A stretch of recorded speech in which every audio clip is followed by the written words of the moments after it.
Good to see you, man. Comrade Abu S. Kamara. Yeah, thank you, Mr. Pleasure Man, being. is a strong UP supporter.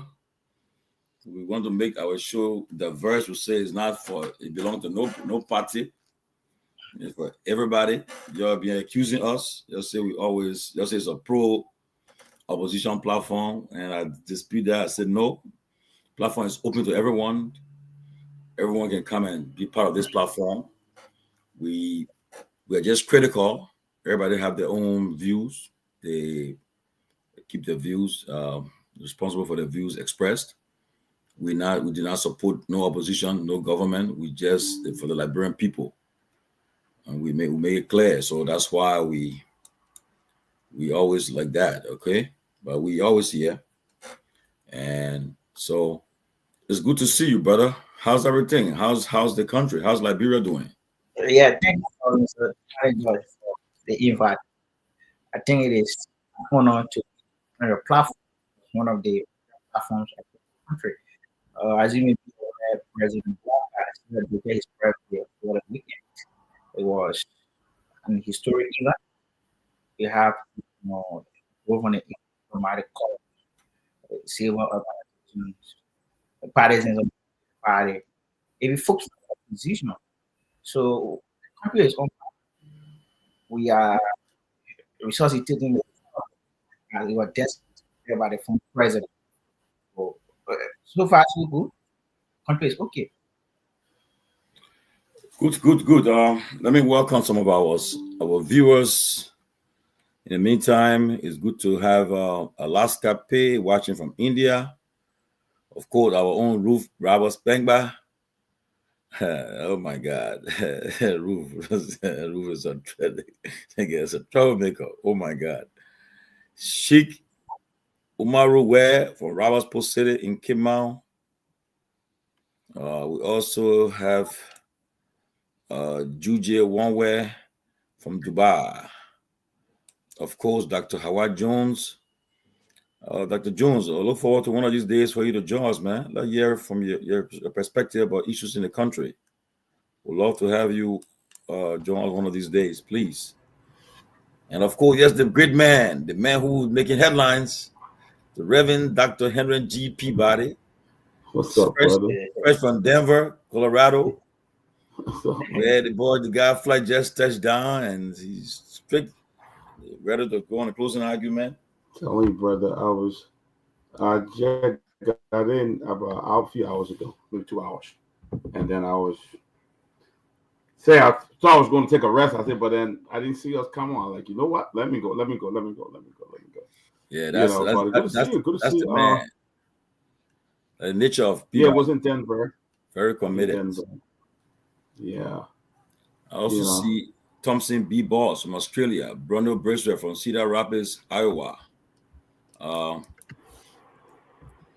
Also see the neo-progressive, the guy who when he throw one, we'll go after him. But today, people want to hear from Pewee about the handshake that's trending. All that issue. Yeah. It's trending. Everybody discussing it. It's trending. But I thought it was about optics for our country. Mm-hmm. Wow. Yeah. And diplomatic as a diplomat, to be frank, as a diplomat, that is undiplomatic. Yeah. Yes, and it is undiplomatic. It is also uncultural. We need to be very frank sometimes and tell our leaders when they slip. We tell them they slip, right? So sometimes we have to move it online. Listen, as a leader and a former leader and a leader that is still anchoring for the presidency, it's important that you prove to the people that you can be the champion of reconciliation. You can punch me in the face. Leadership, to me, is a difficult thing. You have to take a lot of things, right? And on a more serious note, I thought in diplomacy sometimes you see, but you've been seeing the process unfolding in other areas. People fighting war when they go for a conference, negotiation, they shake hands, but they're not good. They shake hands. Like I witnessed when Trump won after 2 days, Biden. Yeah, you saw it attacking each other. They shook hands. Then he said, election can be hard. So yeah. And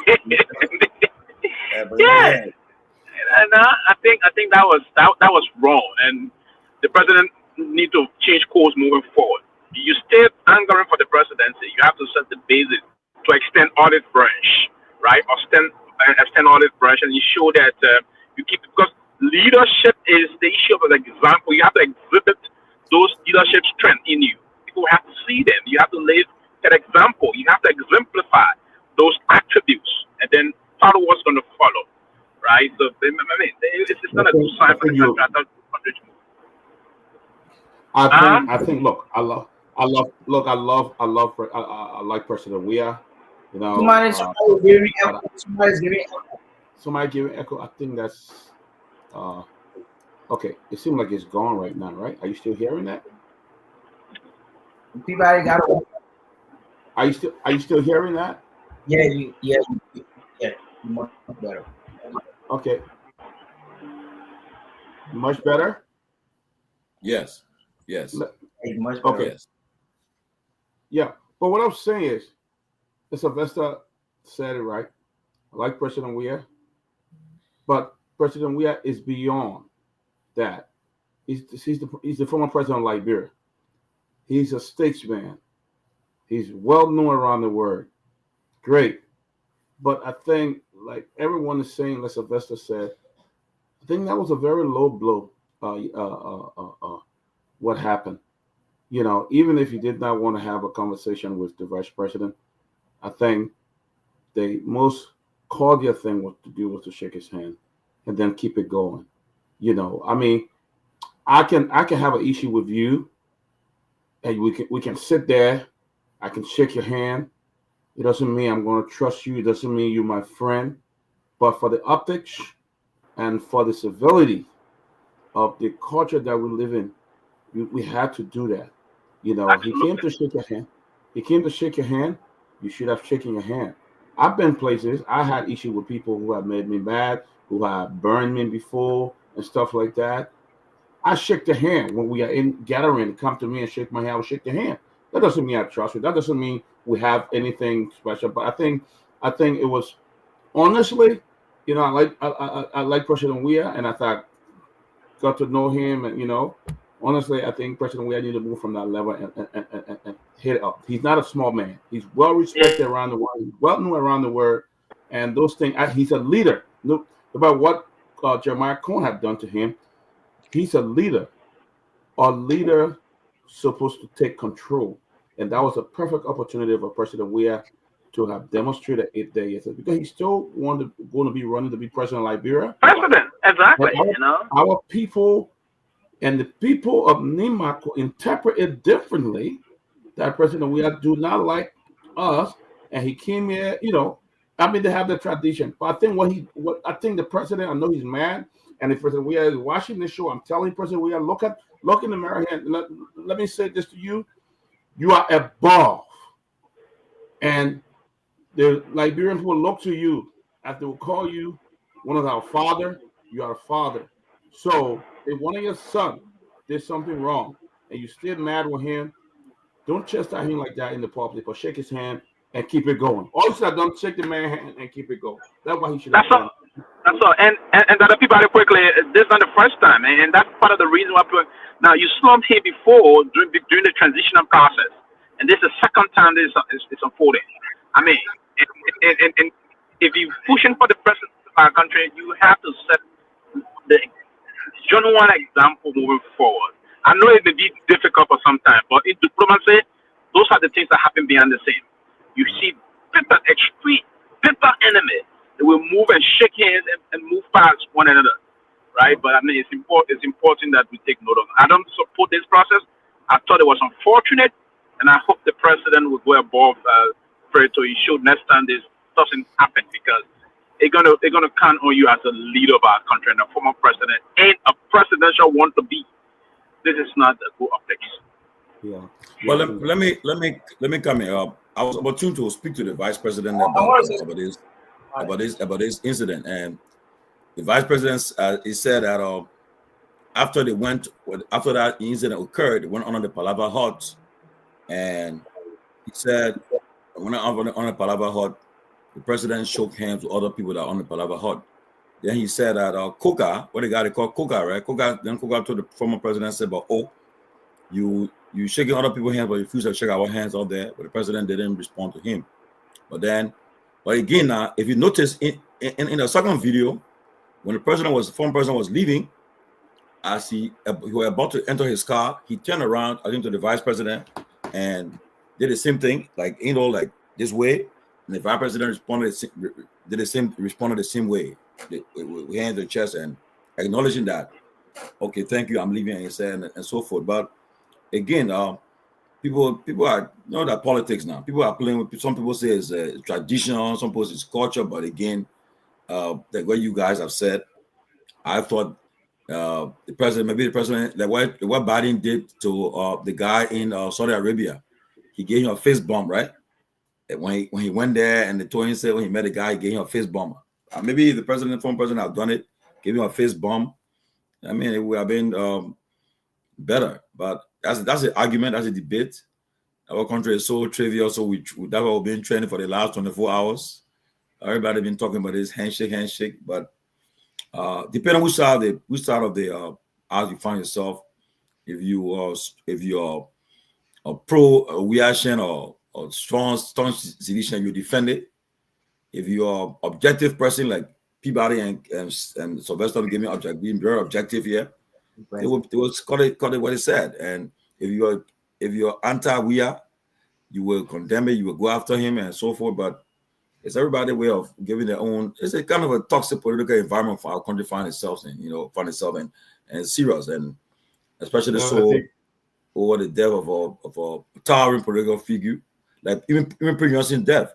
Some people are praising, some people say he's a hero, some people say he's a villain, and for me, everybody has the right to express themselves about his death, because some people have heard about that. Some people feel that he victimized them and so forth. But again, it's a serious thing. It's in a serious situation. But Abu Kamara, I know you are strong. Welcome. UP member. I know you guys are the one that's trying to spin it now to go after Weah and CDC people. But what you say? No, not ready. I'm going to speak more of political alignment. Like Sylvester said, President has declined to the name of the sitting vice president on 2 occasions. One of the occasions was at the executive mansion during the transitional period, when the president, the ex-President Garguah, had gone to the executive mansion along with the vice president and some of our stars of our party. While there, the president put everybody in and declined to shake the hands of the vice president. As yesterday, it was seen in the public, just as people said, I got a leader to exemplify a disciplinary. That is to say, your followers will emulate every example you say. I see somebody who's my own video last week did a poll when the past, and the current president did not pay respect. Instead of respecting the current president celebrated his birthday was celebrated by his foundation, and this foundation was established after 2017 election. But I don't want the conversation with that. I just want to speak on what happened when the president visited the home of the senator in Togar. When you arrive at the scene, the most senior government at the time is the vice president, Jeremiah Ansu, was in it along with Samuel Togar. They had gone to the executive by shaking hand, they had put him into the compound. But when he noticed that you guys were waiting in, what did he do?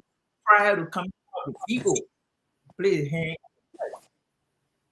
And afterward, you and I were already. Video camera was all on him. When he walked into the compound, he shook hands with other people, but he did not shake hands with Jeremiah. So in my mind, this action has a proclivity to create animals and more leaders in our country. You don't do that as a leader.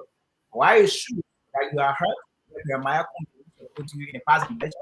But it is perfectly clear that everybody who is still in left, man had the opportunity to to go as maybe made the vice president or the former vice president or if I was if I was you, I would have simply like you right or Peabody and the rest of the folks on the platform. So I don't think President we are it is time that we put aside our differences and preach peace. Because the essence of this is not to keep creating animosity among us. The elections gone. You stand to rule. I listen to somebody the other day talking about since President Joseph Boakai is going to be as president, as I place support to the former president. How do you reconcile? Reconciliation is a composition of people. One person cannot reconcile. You need leaders to reconcile. So for the former president, he example the action years ago, our father demonstrated not willing to reconcile people who you claim they are dividing the country. So I think what I want to really welcome. Sarah, welcome. Good to see you, Sarah. Good to see you.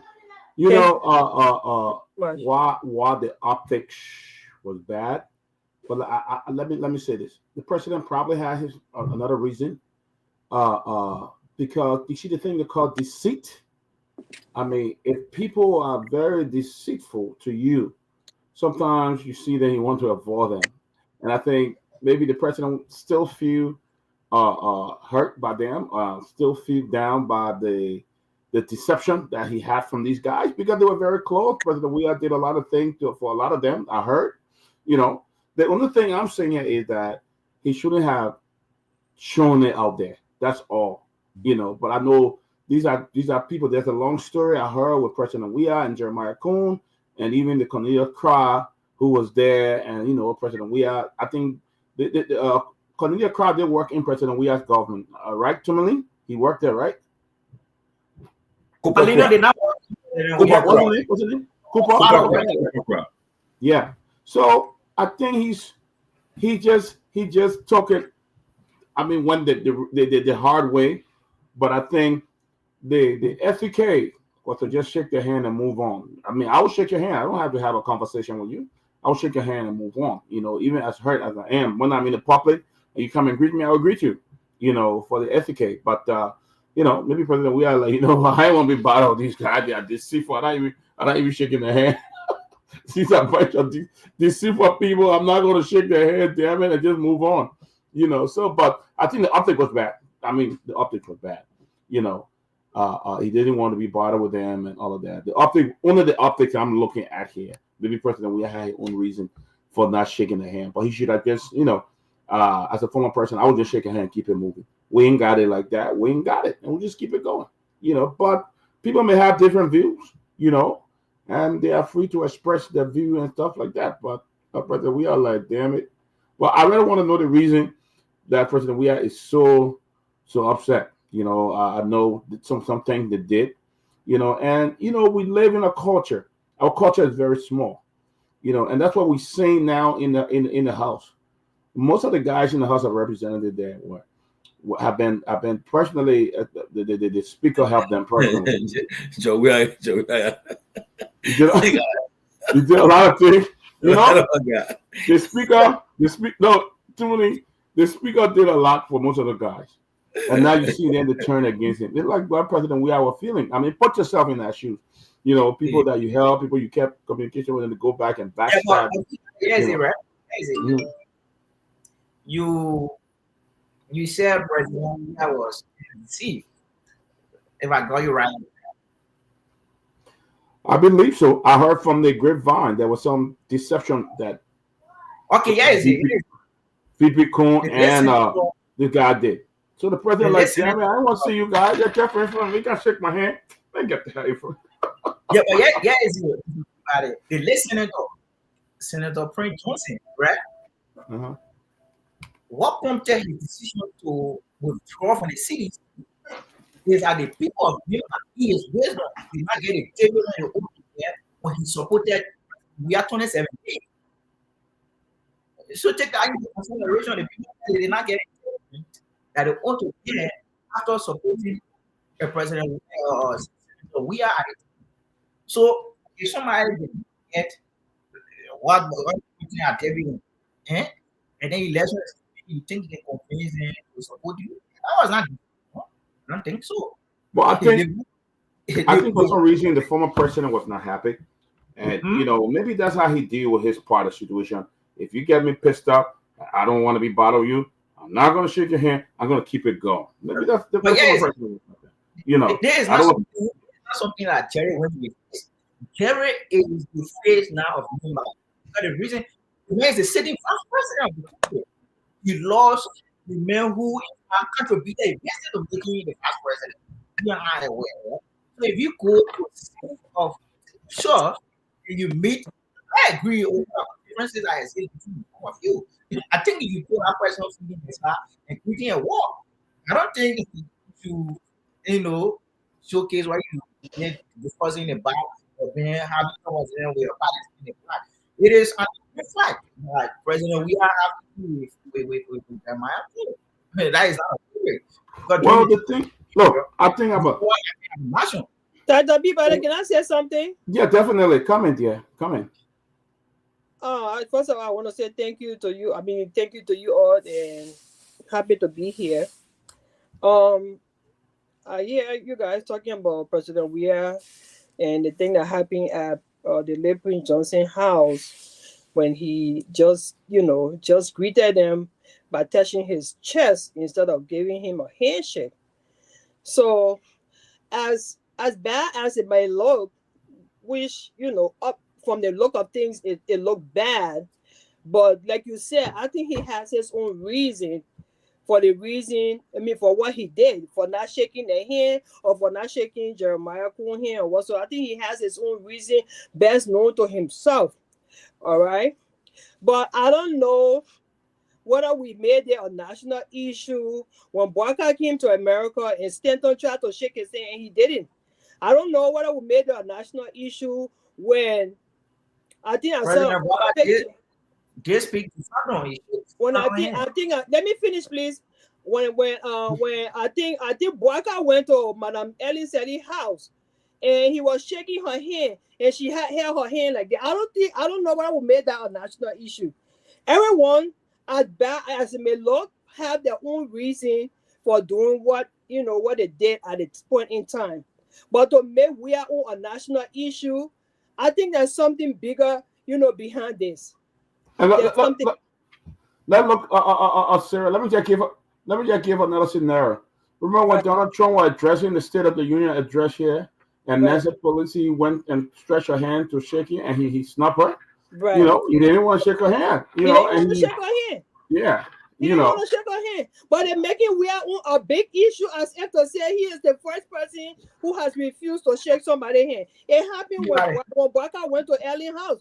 She didn't shake his hand. She held her hand like this. Stanton tried to shake Bouakai's hand. Bouakai didn't shake his hand. Why is this a national issue when we should be discussing important things that will put food on the table for the Liberian people? This is something we should be able to brush over and move on. This is not this is not. I'll finish. I'll bring it in. Chris, you done? Sarah, you done? Yeah, he was trying to interrupt me. So this is something. Everybody, I can understand how people feel, and people start misinterpreting it, different ways, which they are entitled to. But at the end of the day, Weah has his own personal reason why he did what he did. Weah is not the president. Weah is a former president. Since Bouakai became president, he has not extended any olive branch to Weah. Now, as far as we know, that rift is still that when Weah was president, Weah was very nice to Bouakai, as I know, and everybody else know. But since Bouakai became president, he has not extended any olive branch to Weah. The entire Liberian populace know that. For whatever reason, only best known to him. Why have we not discussed this? But now Weah went to sympathize with the widow of Prince Johnson, and he didn't shake Jeremiah Kuhn's hand. It becomes a national issue. This is a waste of the Liberian people's time. Seriously. Oh, you struck a point there. But let me go up to Avin and then Abu, and then we'll talk about that. You struck a point that since he's been president, he has not even called. All right, go ahead, Abu. Yeah, thank you for the opportunity. Yeah, it's not about personal argument. maybe you think that's it. Trying to it's definitely not. It's not. President, when you lost the election, giving the margin to win the election with as an opposition at the time is being speculated or is being waiting on a very on that is party. You have a former president who have over 40%. 40%, I think 40% in the last election in the country goes at the event and refuse to shake the hand of the major competitor because Jeremiah appear as one way to current president. Do you see that if not if your statement is not or by statement, how do you see that? President, we have to identify with the way of frequency, and you see Jeremiah Koo when Jeremiah Koo is the sitting vice president. Yeah, but let me hold you to what did Jeremiah one minute. What did Jeremiah Koo be compound of this senator to receive President Weah? He did it because President Weah is a state man. Yeah, but he did not ignore him. He did it because President Weah is a state man. So he did not ignore him. He did not ignore him. He recognized him. He recognized Jeremiah Koo and he greeted him. I asked my Peabody to wait when you feel a certain thing I can myself. So can I ask you a question? Yeah. When President Weah was leaving, did you see how Jeremiah Koo greeted him by? He did the same thing. So he recognized Jeremiah Koo recognized. Get me chance. No, get me chance. Jeremiah Koo recognized. Jeremiah Koo recognized that this is the form of greeting that Weah wants to do. So he did the same thing to him. No. Yes, he did. So listen, you didn't see that other video? I want to share an example. You didn't see that other video where Jeremiah Koo did that? Listen. Let me share an example. You didn't see that video? I did see it. You know. I did see it. Let me share an example. If I extend handshake if I extend handshake to Peabody, it is my anticipating that you reciprocate that handshake instead of placing your hand in his chest. That's where the problem is. There is no problem here. Peabody will feel bad, okay? Peabody will feel bad that I didn't shake your hand, but you understand? Peabody understand that I did not ignore him. I did like this. I extend handshake. It's a form of greeting. But look. Asking me a question. What day I go to Jeremiah Koo follow or senior president? Yeah. So yes, but Jeremiah Koo. Jeremiah Koo not only I think we're trying to make a big deal out of it. We're just trying to make a big deal out of it. We should be discussing let's say the country is divided. So the country is divided. Your political leader goes to an event where Jeremiah Koo is sitting there as sitting vice president and refuse to saying shit. How is that an issue? But President Weah did not ignore him. That's what I'm trying to tell you. If to say he greeted him like this. He greeted him like this. Look, he greeted him like this. The president may have had his reason. I've seen President Barker go places before and put his hand on his shoulder. President Weah is a state man. He's not compelled to shake his hand, though. He's not compelled to shake his hand. When Ellie didn't shake Barker's hand, wasn't she a step woman? When Ellie did not shake Barker's hand, was she not a step woman? I'm asking you now. So, go ahead. Finish your thought. Who is not a step woman? I said when Ellie did not shake Barker's hand, was she not a step woman? got it right. You got you it a wrong. question. And this your brother ain't reaching Yeah, when he Broca went to Ellen house, he showed his hand like that, and Ellen had her hand and like it's this. no, you Ellen getting it had wrong. her hand like this. Was she not a step mama? Okay. This When Broca, when Stanton did his hand like that in the photo, when Stanton did his hand like that, and Broca did not share Stanton hand, was it a big deal? Listen, when you're attempting to take something from your pocket and somebody is stealing it, it's quite different from somebody placing a hand. No. So the man is showing his hand to shake you. And you're standing there with your hand in your pocket. Instead of taking your hand from your pocket to shake the man hand, he stood there, he did not shake his hand. Different scenario. But all right, guys. Let move on. Let make some progress here. Yeah, let me progress. But you know, I think the president, it is the president's prerogative whether he want to shake a hand or not. You know, it's his prerogative. What I say here is maybe just the optics with picture and video. Right. I made it look that kind of way. But the president, that's right. I mean, I've seen president. We have traveled out of the country and come back, even with a cabinet minister, and greet them like this. So maybe that was just his form of greeting them. You know, he felt that he should have greeted them with this and shake other people's hand. He didn't want to shake their hand. And you know, there is something deeper than that. There's something deeper than that. What this guy has done. If somebody have really deceived me in a way, for me, technically, I don't even want to see you. You know, you come around me and like, man, get, you know. But in the public, I would just, you know, hi. I would shake your hand. If you come to me hi, I would say hi. But deep down, I don't have any dealing with you. I know within myself. So, you know, the president, that's a prerogative. You know what he did. It's just the optics.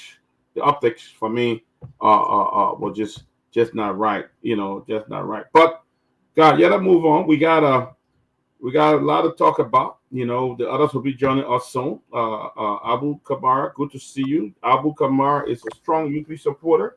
He's from the UP camp, and he always saying all this. So he's on here today, so he can be part of the conversation. But let's look at this. The president this weekend, he celebrated his 80th birthday, and as part of that celebration, we saw Ethiopian airline coming to Liberia, and the president was involved, and everybody was involved, and it's a lot of mixed story about that. So I'll let you guys take on that. Let me start with the lady first, Sarah. It said Ethiopian airline is back in Liberia. They're going to be going there 3 times a week, and the partisans and the UP people are celebrating all over. One of them said they had a real kick, and they had a fake kick. Somebody wrote on a Facebook page and all of that. So what do you think about that? Is the airline owned by Liberia? No. Okay. They're talking about fake cake as compared to a real cake. The fake cake that they're talking about, at that time, President Weah, that cake was just an introduction of what President Weah's government wanted to do. If they had given him the chance for his second term, he probably would have materialized on what that airplane cake was all about. But now they're giving us with Ethiopia Airline coming to Liberia 3 times a week. That's a good news. That's a good news. But at the end of the day, how does the country benefit? We are yet to, we will wait to hear the details and all of that. But it's a good news. It was celebrating. I'm not a hater of my country. I want something best for my country. At the end of the day, if you're going to look at something until we can get the details of what it's going to do for our country in terms of job creation for Liberians, because we know a lot of Liberians right now, but I promise that you are going to, but now a whole lot of investors should be in Liberia, because those are some of the things he promised. He's going to create that avenue. So we wait to see how many Liberians going to be hired by that. Ethiopia coming to Liberia. One thing I know is it's just going to make it possible for people to have direct flight to Liberia. I stand to be corrected. It's going to make it possible for people to have direct flight to Liberia. Whatever else is going to come out of that in terms of revenue for our country, I'm yet to see that, and also employment for our people. I will wait to hear from the honorable man here, since he's a representative of the UP, government. But I think it's a good news. Whether it is worth celebrating, with the kind of noise you people passing around with. I don't know about that, but I think it's a good news, and we will wait to see the pluses that will come from out of it towards our people. At the end of the day, here we're talking about bread and butter issues for our people. We're not. All right. Yes, Sarah went out. She's having some technical problem, but Abu, yeah. I mean, Abu. Let me just read something. You know, Sarah's back.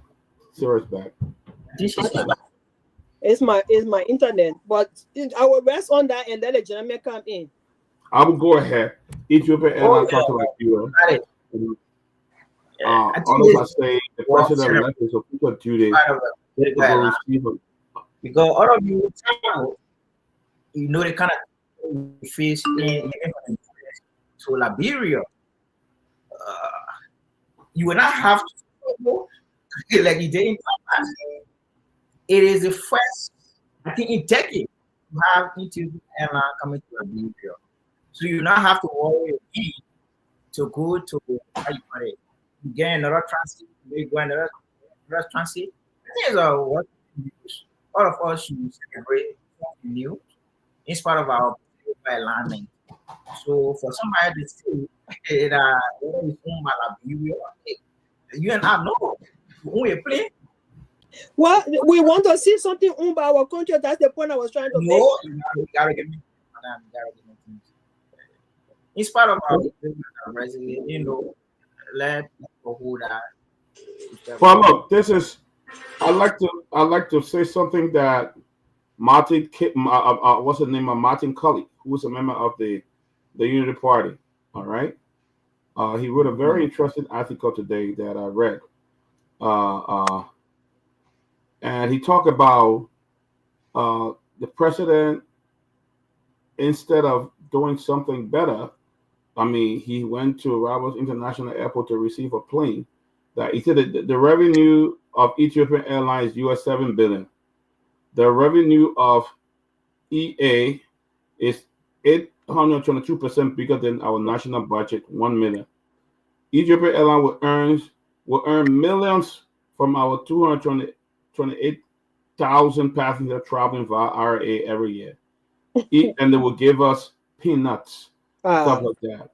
So, and then he went further to talk about the budget. He talked about how many government have used, former government, including this government, have used NSA to take millions and millions of dollars that could get us our own plane, that could bring revenue.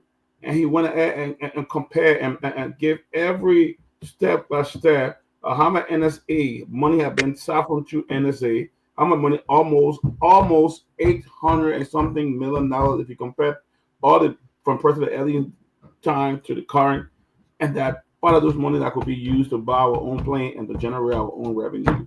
That is coming from Martin Cully, who's with the Unity Party. So what will you say about that, Ansu? You know, because we see this Ethiopian airline, everybody putting flag, doing this. It doesn't do anything for us. Then Martin Cully talked about the airport, how bad the airport is. The airport is leaking. Everything you go in there, almost everything that is hard is not even functioning. Okay, and then we are rejoicing about airline that is coming to Liberia, but yet still we got nothing to even do that. That's the picture somebody just put up with President Myean and LA and stuff like that. We're talking about video. What guy? Picture. We're talking about video. So are you still carrying? But picture not evidence. A picture is not evidence. So let's talk about that. You know, Ethiopian Airlines come like it's a good thing.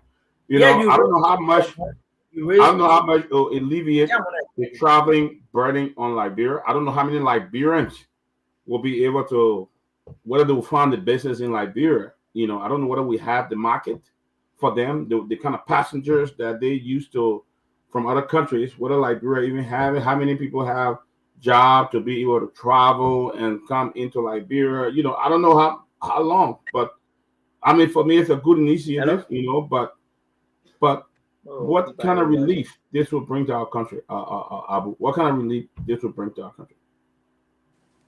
Can you hear Abu? Yeah, I'm anyway. You're coming in. You know, what will you say to what Martin Colley wrote? Yeah, I respect Martin. Martin is a brother. I think he's one of the beat us to Joseph Baba presidency. But he has to exercise the restraint. What do I mean? We took over a government that against the almost of our government system. Martin, you coming in very slow. Yeah. You coming in and cut it off. You coming in and cut it off. You want to go back and try to come back in, Abu? Am I okay? Yeah, okay, here now. Okay, so like I said, Martin is a brother. I respect him, and he's one of the major contributors to the presidency of Joseph Walker. But I'm urging to restrain. What about that? Walker has been president for just 11 months. If you had to retrospect on the structure of the RIE, you wouldn't be descending the current president, because the structure at the time, it was not you were here last year participated in the election. I think that based on game. If you were happy, that's on last year. But one thing, you know that we go from a government almost every sector of a government structure. You are aware from foreign ministry when they were selling our passport to foreigners. You are aware of it. So for somebody to say, what impact does it have on your people, then that person should be living in Utopia, because you people will no longer have to get to another country to Liberia. You can take fast when Utopia to Liberia. So I think it's a good thing. Martin is a brother.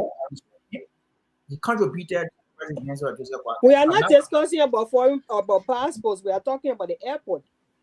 No, but I just told you, infrastructure will be the party to go to his country in 2006. It was not that. It was not as it is now. It was not as it is. You mean the airport? The airport. Yes, you mean how was it? How was it? How was it? It was deplorable at this. Wait, so the renovation that we did at the airport, you are not telling us now when you guys took over the airport was deplorable? You mean, but listen now, we took over in 2000, left 2017, came back 20. But don't forget. Are you talking about Ellen government, or are you talking about the Boaka government? You're talking about Ellen government? We're talking about UP now. We're talking about okay. UP. All right. We're talking about United Party. So you taking credit for what Ellen government did, because at that time you said Boaka was a pack car. So now you want to take credit for what Boaka did. But when is he not a past president? You want to take past president out on the president? How is that difficult for you to understand? No, it's not difficult for me to understand. Don't disrespect me, please. I'm not saying it's difficult for me to understand. I'm just asking you a question because I want to understand what you're saying. Okay? So you're trying to take credit. You're trying to take credit for what Ellen government did as a United Party government. But when it comes to the negative, then you claim to be a pack. Then you claim that Boaka was a pack car. That's my question. So you're talking about you're saying that the airport was okay, but since you guys came in power 11 months and being deplorable, is that what you're saying? Let me learn though. I think it was fair. I just want to understand, and I advise that you be very, respectful, as I will be respectful to you as well. Trust me, I will. Yeah, don't tell me about being whatever. That's very disrespectful. I don't like that. Trust me, I will. Trust me, I will. Okay. So you ask a question. Why is it that the UP take credit for Ellen governance, and then on the other end, we don't acknowledge? No, you said that when you guys came to power, the place that was 2006. I said UP For 2006 to 2012, from 2012, you know that we won again, right? So we went for 12 years.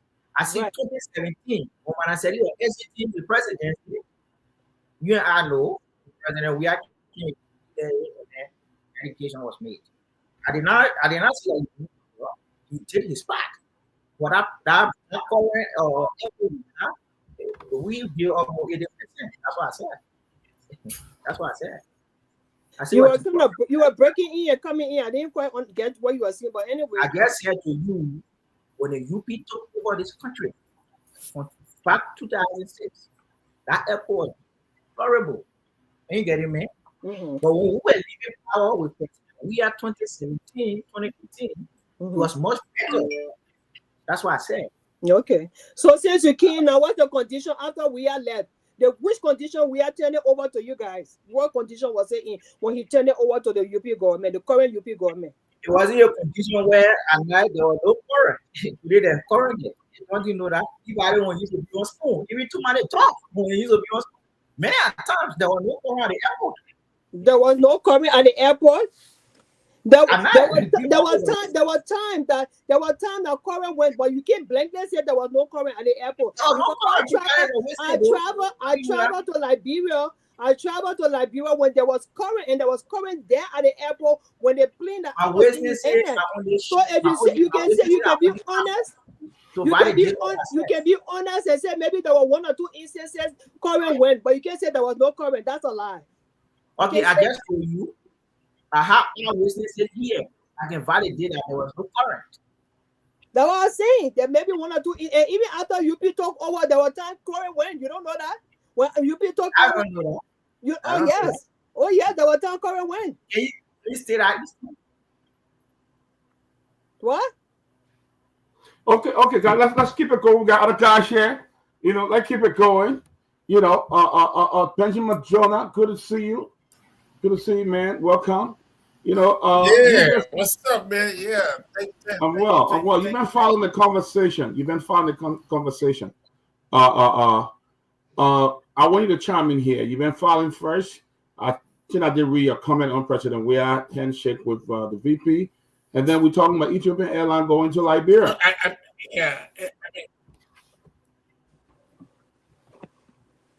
don't want to go back to that weird stuff, but I think we must first of all, before we criticize what happened, we must first define what is greetings. There are different kinds and different forms of greetings. People greet differently, and if you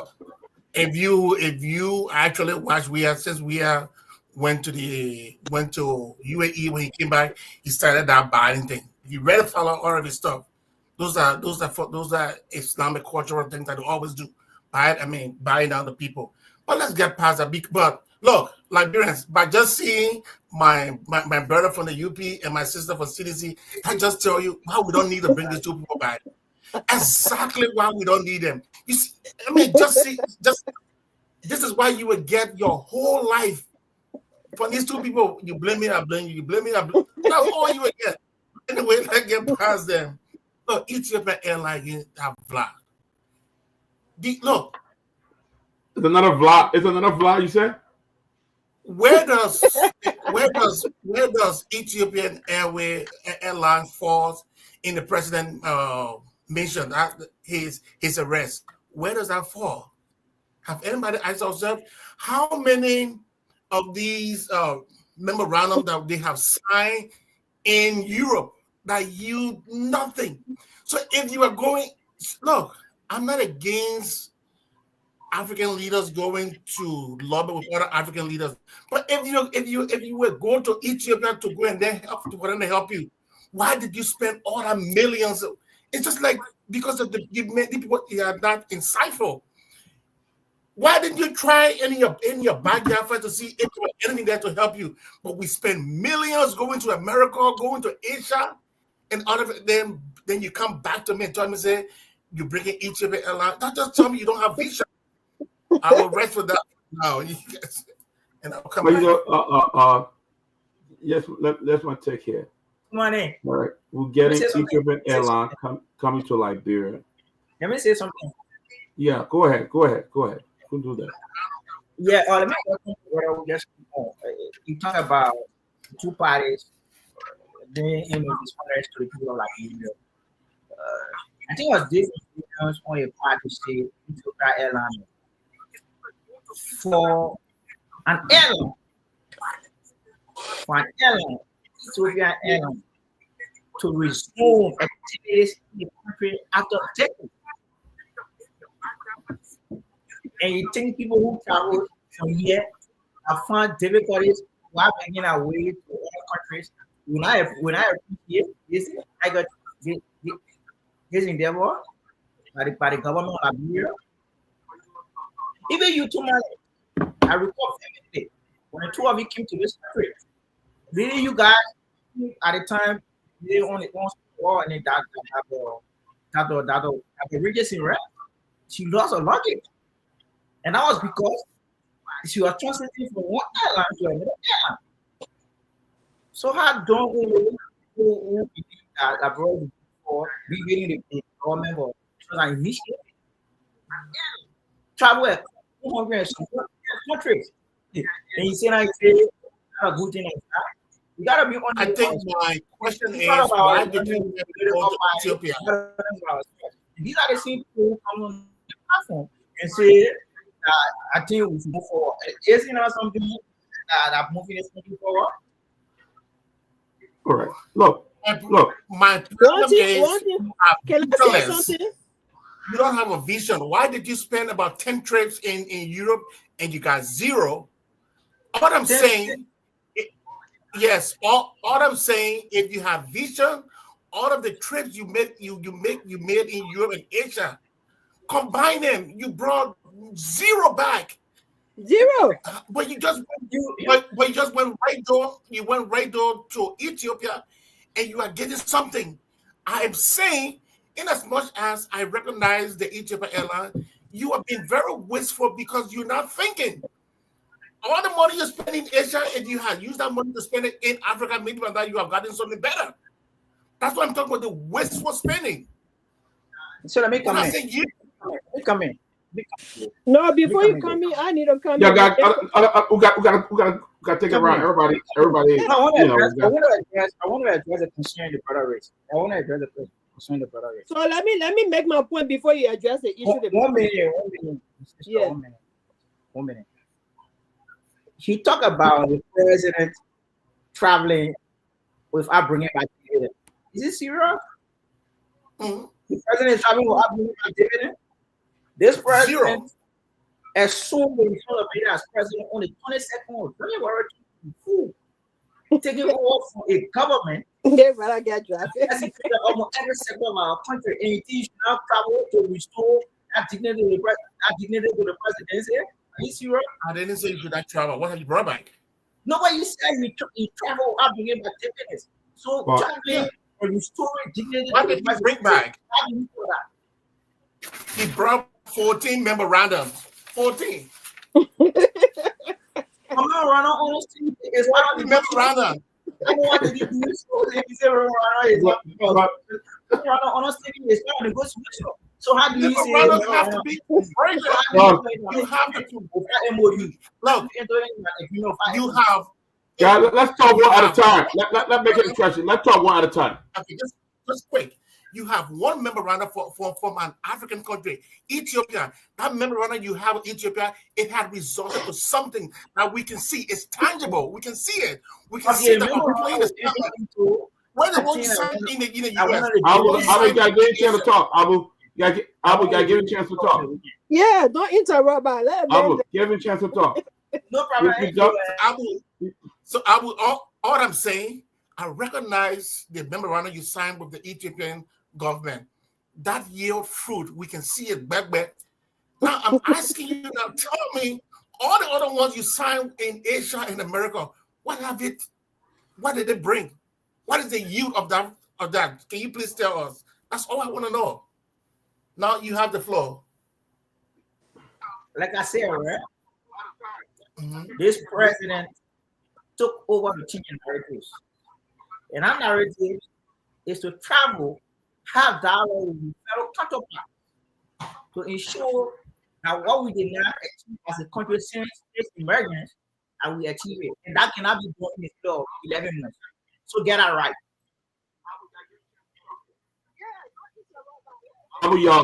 Your president has been there for almost going to 12 months now. He's been there. Just stop alluding that everything, he's just been 11. 11 months is not a small thing, though. It's not. Okay, so listen. It's not a small thing. What I think is you got underestimated the presidency. Just thought you're going to come in and just do, this will be done and that will be done. And now, once you got in, it has become a problem, a very serious problem, and you guys don't know what to start from. You're right. But Abu, we gotta get a question to turn about. Please. When you're talking, we don't interrupt. Yeah, let's just give everybody the 2 minutes and then you come in. But what I think you guys underestimated the presidency. I think you guys could just come in, or you have all the solution. You ran on that you're going to change things, or it was not going well. President Weah was not functioning well. Everything you're talking about, you're criticizing President Weah, you're overdoing it. So then how can you say, it's 11 months? The how will go to 2 years? You say, it's just been 2 years. Right? Go ahead.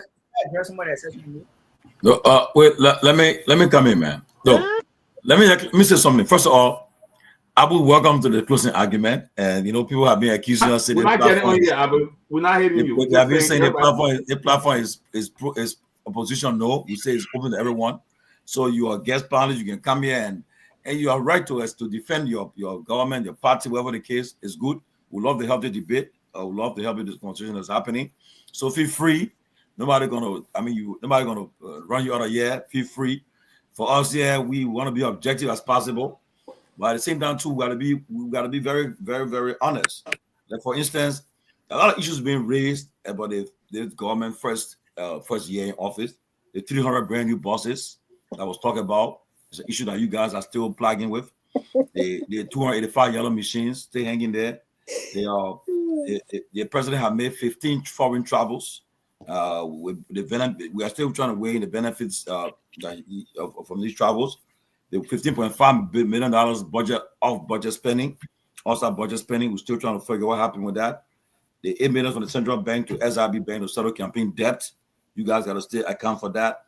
They said the money withdrawn from Nokai account, almost $500,000 from Nokai account, and a lot of stuff been happening. And then the celebrations of birthdays and other stuff been happening. People are concerned about that, though. Why the country is in the state in right now? But again, you're not a guest. We're discussing. We have to just mute yourself. We have to just to discuss the issues. But before I land, let me say this. Something interesting happened. 4 days after Prince Johnson died, the guy who captured the commander for ECOMOG, who are in the port, General Quino, he died. Something's happening. The guy who was in the port MP in the free port that day, when Prince Johnson captured the late President Doe, after Prince Johnson died, the guy died too, General Quino, Arnold Quino. So what is coincidence? We don't Maybe know. it was just a coincidence. We don't know, but a lot of people agree. So go calling all the people that were the free port. who are part of everything that happened. But it's interesting though. It's an interesting development. Well, you guys, let's have a healthy discussion. I enjoy it. Yeah. I think for me, it's a difficult thing not to find yourself as a spokesperson or pretending to be a surrogate for the ruling establishment. It's a very difficult process at this critical job. If you come in the kind of tech space, it'll be very difficult for you to maneuver. Yeah. Why are you scaring the man like that, man? Stop no, I'm not scaring him. I see him trying to drink some water to cool off. But on a more serious note, I put a big ball. I think I can hold it on turf. I'm just saying. But on a serious note, where we find ourselves currently, for Abu to come and say, because you started on a very terrible footing. The premise, everything was terrible. Now, and that's what I said the last time we were all on the show collectively. I said, hey, there's going to be an opening for the government to course correct moving forward. And part of that process is to actually do a very major recalibration. And in that process, you set a major policy agenda as to how you intend to move the process forward. That would be a way All right.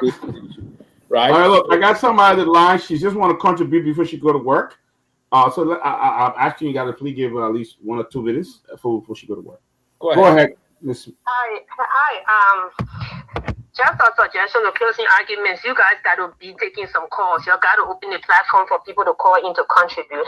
Anyway, in relating to this Ethiopian Airlines, my question is, what percentage of the Liberian government, like what percentage of share does the Liberian government have in this Ethiopian Airlines? Is that the foreign direct investment they are talking about? Because it all boils down to choice. I live abroad, and where I come from Michigan. For me to get to Ethiopian Airlines that's running from New York, I will have to make a flight from Detroit to New York with my 2 big bags, 100 pounds.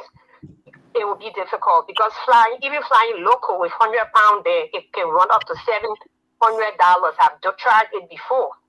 So I'm not going to be taking Ethiopian Airlines. When I take it, I'm going to get either drive all the way into New York, or I'm going to be spending extra money. So it all boils down to choice. And my point here I'm making is, how does Ethiopian Airlines benefit the common local people? How many of the common local people will ever ride Ethiopian Airlines? And Ethiopian Airlines bringing people in.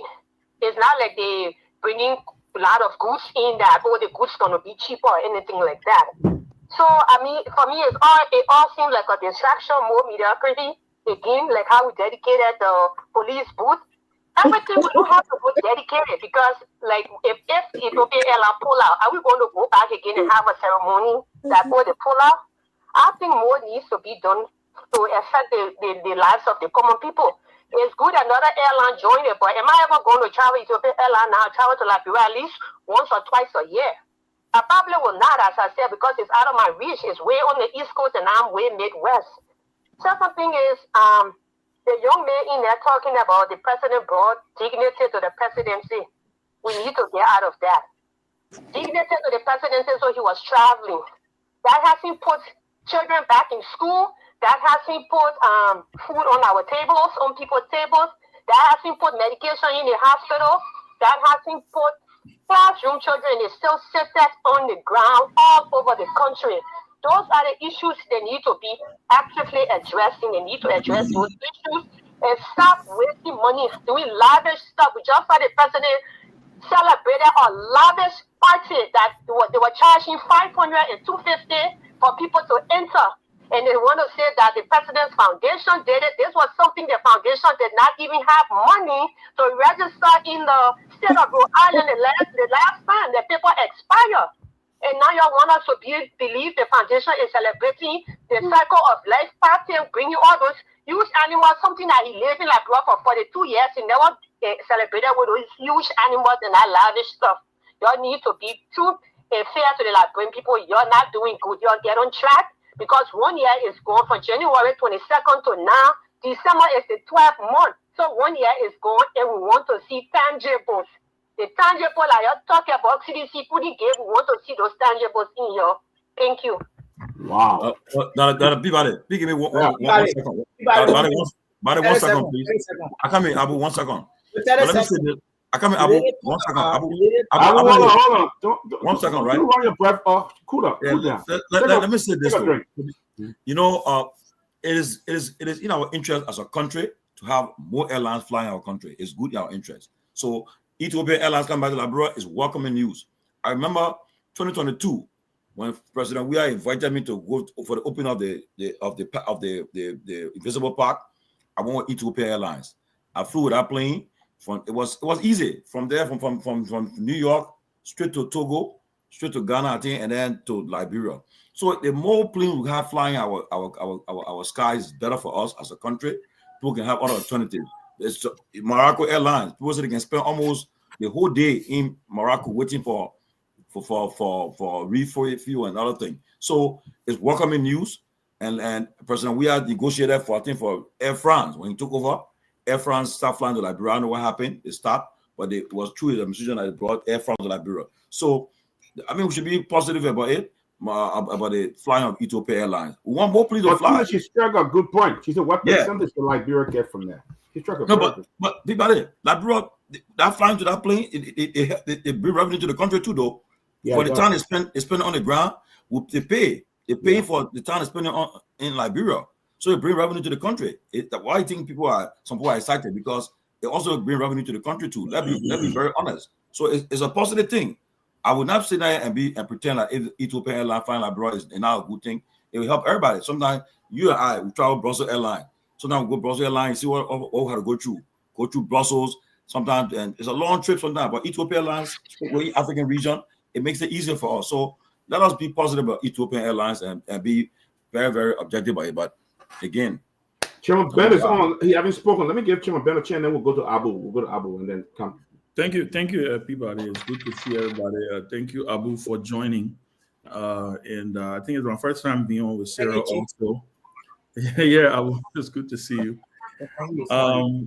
But you know, one of the things that I'm fascinated about, and it's this a couple of things. I will kind of compact everything in a few so that I'll give everybody else a chance to talk. With Ethiopian Airlines, good news for the country. More airlines coming in is always good.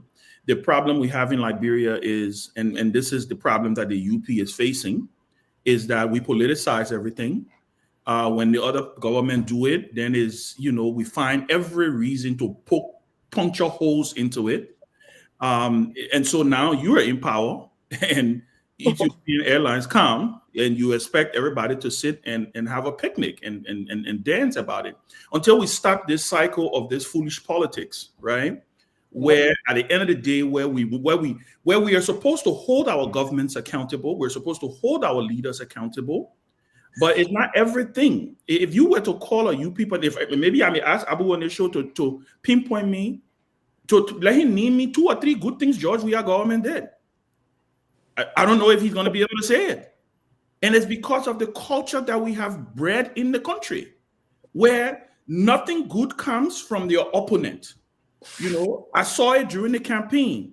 I was insulted by people from Abu Party because they say, "Oh, and I support the Unity Party, so it means I'm not patriotic."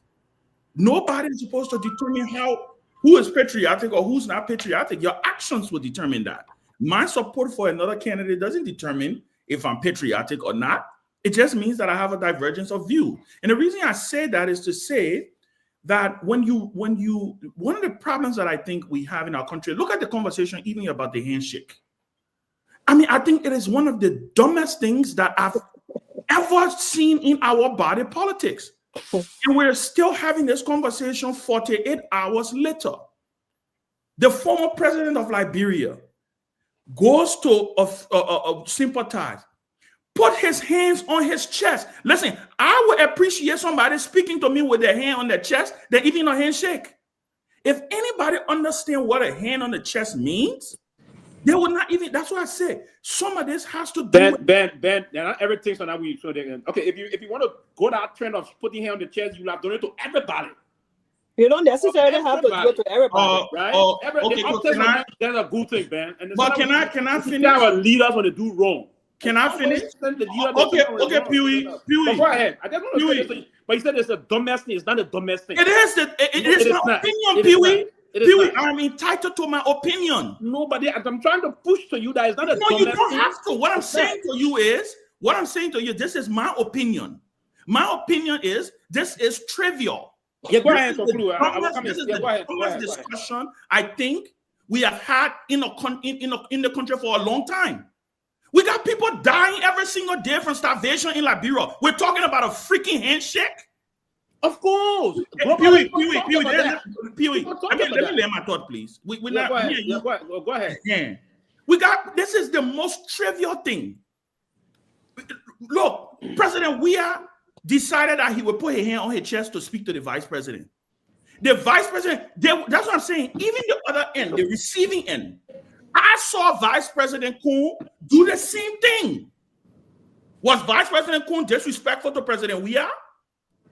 If you watch that video carefully, I think the only person who maybe should have felt offended or slighted, if by any chance to say they won't feel offended, should be Togar. Because Togar actually was the one who extended his hand. And President Weah still had his hand on his chest and nodded to him still in affirmative. But if you watch the video to the end, when he was leaving, when he was speaking to the press, he was getting ready to get in a car and he realized that Kun was standing behind him. Watch the video. He turns around. Kun did the same thing. The both of them even bowed to each other. And we sit on national platforms and we're having a conversation about handshakes. When we got women dying from pregnancy, when we got people starving, when we got an economy that is potentially in the free fall, and we've taken 48 hours to discuss a handshake. And this is not about wrong or right. This is not about wrong or right. Hey, newsflash, I'm on record for calling out leaders when they do wrong, including President Weah, who I support and supported in the last election. I'm on record. The videos are out there. So this is not about telling a leader when you do wrong. I am not going to waste my time on triviality. That's the only thing I'm saying, but I can understand the society we have. We thrive on simple things. When we're supposed to be having constructive conversations about how we can progress the nation, we are celebrating the president. Listen, there's nothing wrong with the president going to go welcome Ethiopian Airlines. Let me pivot to the next conversation, and then I will turn it over to Mr. Moderator. Okay? There's nothing wrong with the president going to celebrate Ethiopian Airlines. But there was also nothing wrong with George Weah going to that airport and having a program when he had a vision to bring Lone Star Air. There's nothing wrong with that. Did it materialize? No, it didn't materialize. Maybe what we should be critiquing is what were the processes that made it not to materialize? What happened for Lone Star Air that Weah had a vision about that did not materialize? But we make it look like, a president who wanted to give us a national carrier. It means that, it was a bad thing. Yeah, we can play for, he ate cake, he did this, so and so. But at the end of the day, like Peabody said, read the thing that Martin Colley wrote. If we were a country that was thinking progressively, you know how many airlines were coming to Liberia would not even have program? But listen, this is just my opening. I just wanted to state for the record that I think we owe it to the country to elevate our discussions when it comes to some of these things. They're shaking hands. I don't even think Kun took offense to that thing until people started talking about it. I honestly don't even believe it. But again, that is the Liberia that we have, and that's the Liberia that we have encouraged. Okay, one more before Abu come in. Let me bring I was in flag with you. Okay, just give me 1 minute. There's somebody who was leaving as well, but I just want to make a contribution. Yeah, but then after that we'll go to you. That you take the callers instead of time we have. Thank you very much, man. Go ahead. Yeah, this is Abraham Conner, man, calling from New Jersey. Great show, guys, and thanks, God, for allowing me to give my thought on the topic today. You know, two things real quick I wanted to address here one has to do with the airline situation. I think Tomalin just mentioned it, but he didn't give all of the details. Take for instance, Air France. Air France left from Liberia just for simple thing because of coup in Mali. I flew Air France many times. When the coup took place in Mali, that was the route that Air France used every time to get to Liberia because that was a major route. And they censored the Malian government and they stopped going to Mali. Predicated on that, they cut their route to Liberia. So it was just a common thing. It was done for Mali that Ethiopian Airlines could do that. As long as it's costly for them, in the first 1 or 2 months, they're going to cut their flight to Liberia and nothing the government can do about it. So that's how the airlines operate. Secondly, Ben, you talk about this handshake issue. This is a trivial issue that is a diversionary tactics. You know why? The United Party government spent $100,000 on a birthday party at the hands of their major supporter that just died 2 days before that. That's high-level insensitivity. And because of that, they felt that the public were coming after that, so they used the particular handshake issue to muddy the water and then use diversionary tactics. That's the Unity Party politics. You guys need to stop falling for that gimmick. Then we had the people not going to buy that thing, Ben. So, Ben, you are a political guru on the show here.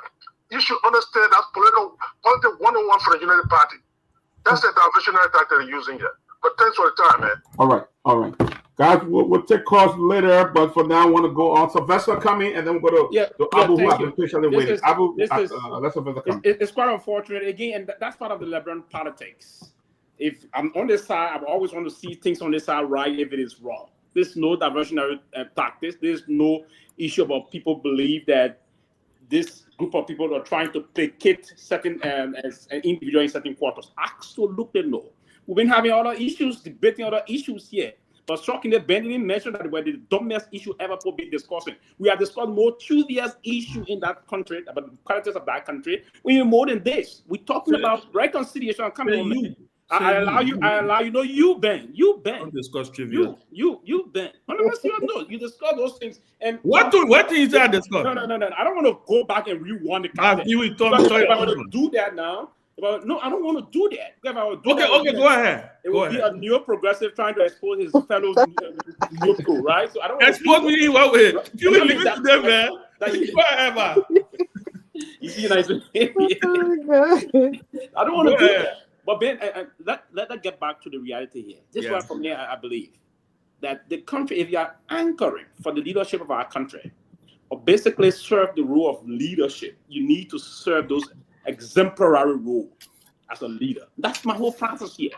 We know clearly in this country, we move in the country politics, every major thing people will take it and move in terms of the politics. Even here, it's a trivial thing. Even the greatest democracy, the beacon of democracy in the world, they talk about handshake issue. When leaders go to the don't shake it, it becomes a big talking point on cable news. It becomes a big talking point on cable news.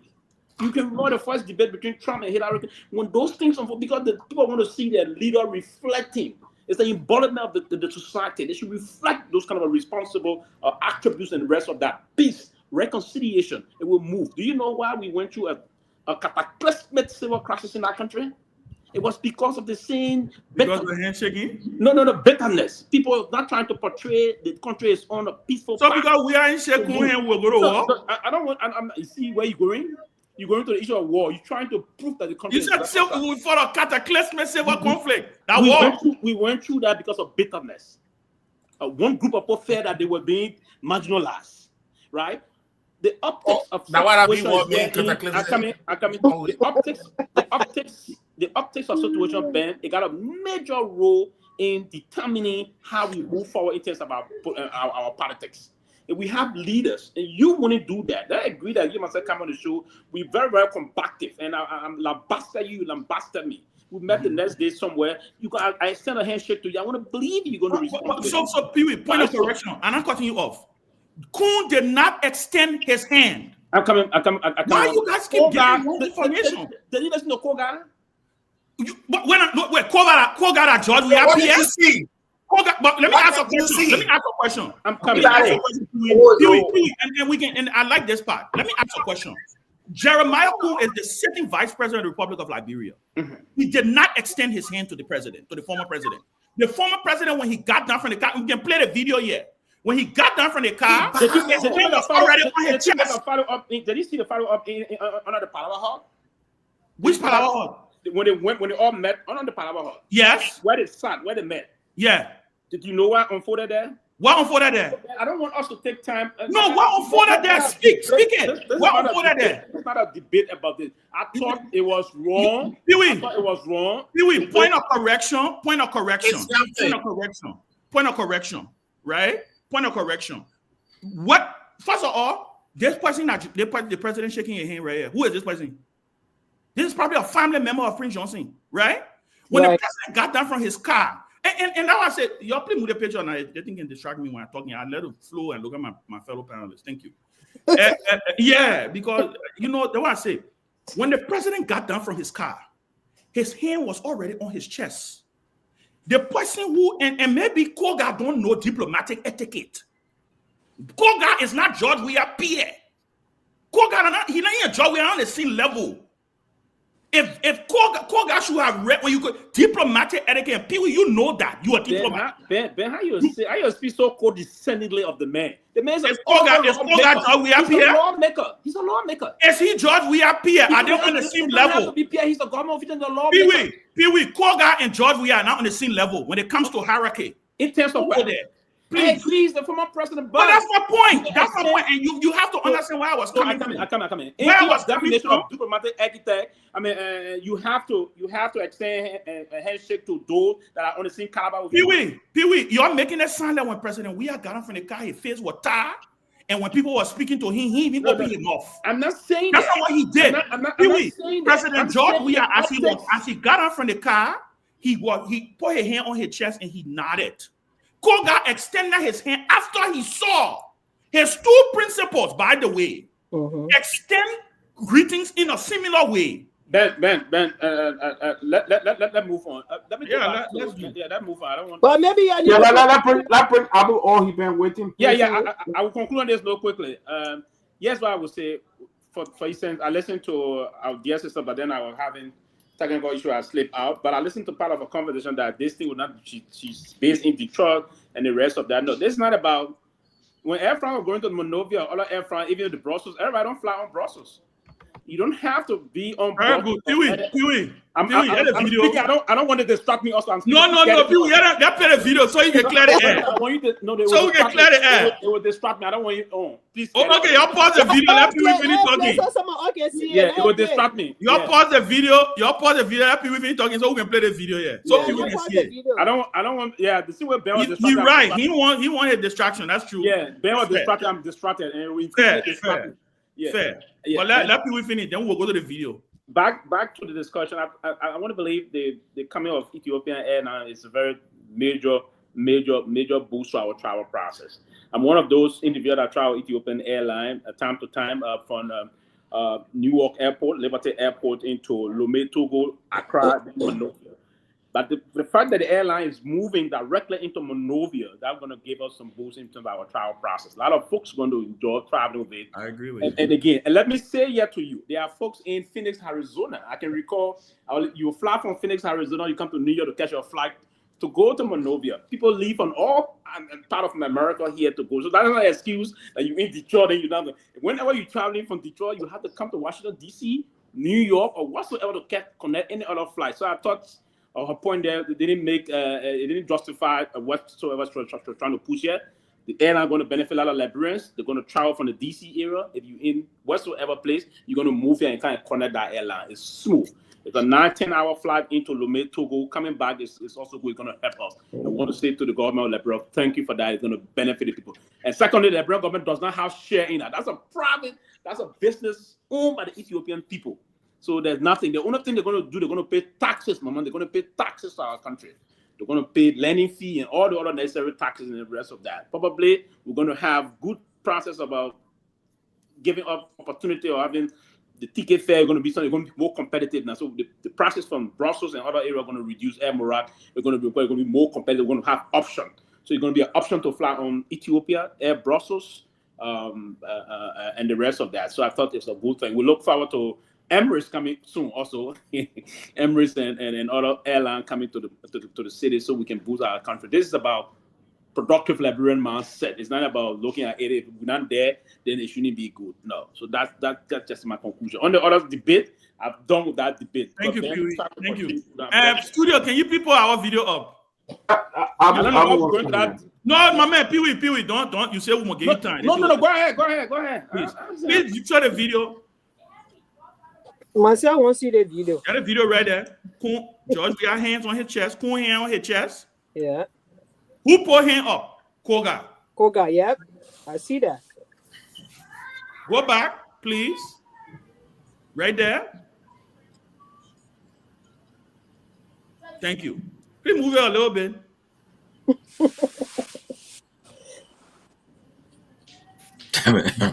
We are ready to play with Togar. You know, and they're making it look like Ben, nothing you should, Ben. Let's stop this. No. And they are making it look like first of all, the news that is being going around is that the vice president extended his hand and the former president shunned him. Yes. That is not what happened. Right. Let's establish that fact. Let's establish that fact. Brother, we are having reason. Like, you know what? You get the listen, Peabody, like I said, let's establish the fact that George, we had President Joe. I want to see somebody that kept the house. He did not shun the vice president. He did not do that. He didn't shun the vice president. His style of greeting that day, that's what he wanted to do. He did. Togar went and put his hand in the air after he saw the two principals exchanging greetings in a certain way. That is not diplomatic etiquette. Then somebody can tell me that Togar and Joe we are on the same level. They're not. Togar ever been president? He ever had president? That's what it means. But let's just move on. We shouldn't. There shouldn't be back and forth on this debate. But for me, I thought it was a bad offer. All right, you know. I don't think the rest of that. So we can move on. I would like to chance to talk. We'll go to Ben. Ben, Jonah. Yeah, thank you. Let me first welcome Ben Sanvee. He's one of the talks in the border. I want to welcome him. Like I said, since you prepare government, you welcome me, Ben Sanvee. Pewee, do you know about strikes in our country? You did a boy. No, I'm telling you. No, but I can't be no. You got a problem. But the 2 million, he want to get 2 million. Then you welcome me, Ben Sanvee. So that's not the acknowledge. I was fortunate to be in one of the time my senior brothers who did contest on the Liberia Party. Kehleboe Gongloe in Lofa at the time, the former political leader of the Tower of he has been here for a while. In spite of our political diversity, we in high standard. But quickly, talk about the president, declining to shake the hand of the sitting vice president. Not an issue. I think it's an issue. Ben Sanvee. President, we are being national leader. If you go to an event where you see national leader, when they extend handshake to you, I think you should reciprocate that same handshake. Which president we are the even during the transition period, at the time he was president, he did refuse to shake hands with the current vice president. As veto out there, he declined to shake hands with the current vice president. I don't want to now on that. Somebody talk about it's not a big deal to have people coming to the country. Do you know what I mean? The rescue internet. Internet, we have to be letting because it's going to help to to boost our revenue in the government system. So how can somebody say it's not a big deal? It's not a big news. It's a news that all of us is celebrate. It's part of our political alignment. So for somebody to say it's not a big deal. But quickly, one of the colors called and said foundation did not have money to raise stuff. This foundation, when President Guar lost the election in 2017, went to Lofa. He attended for organization.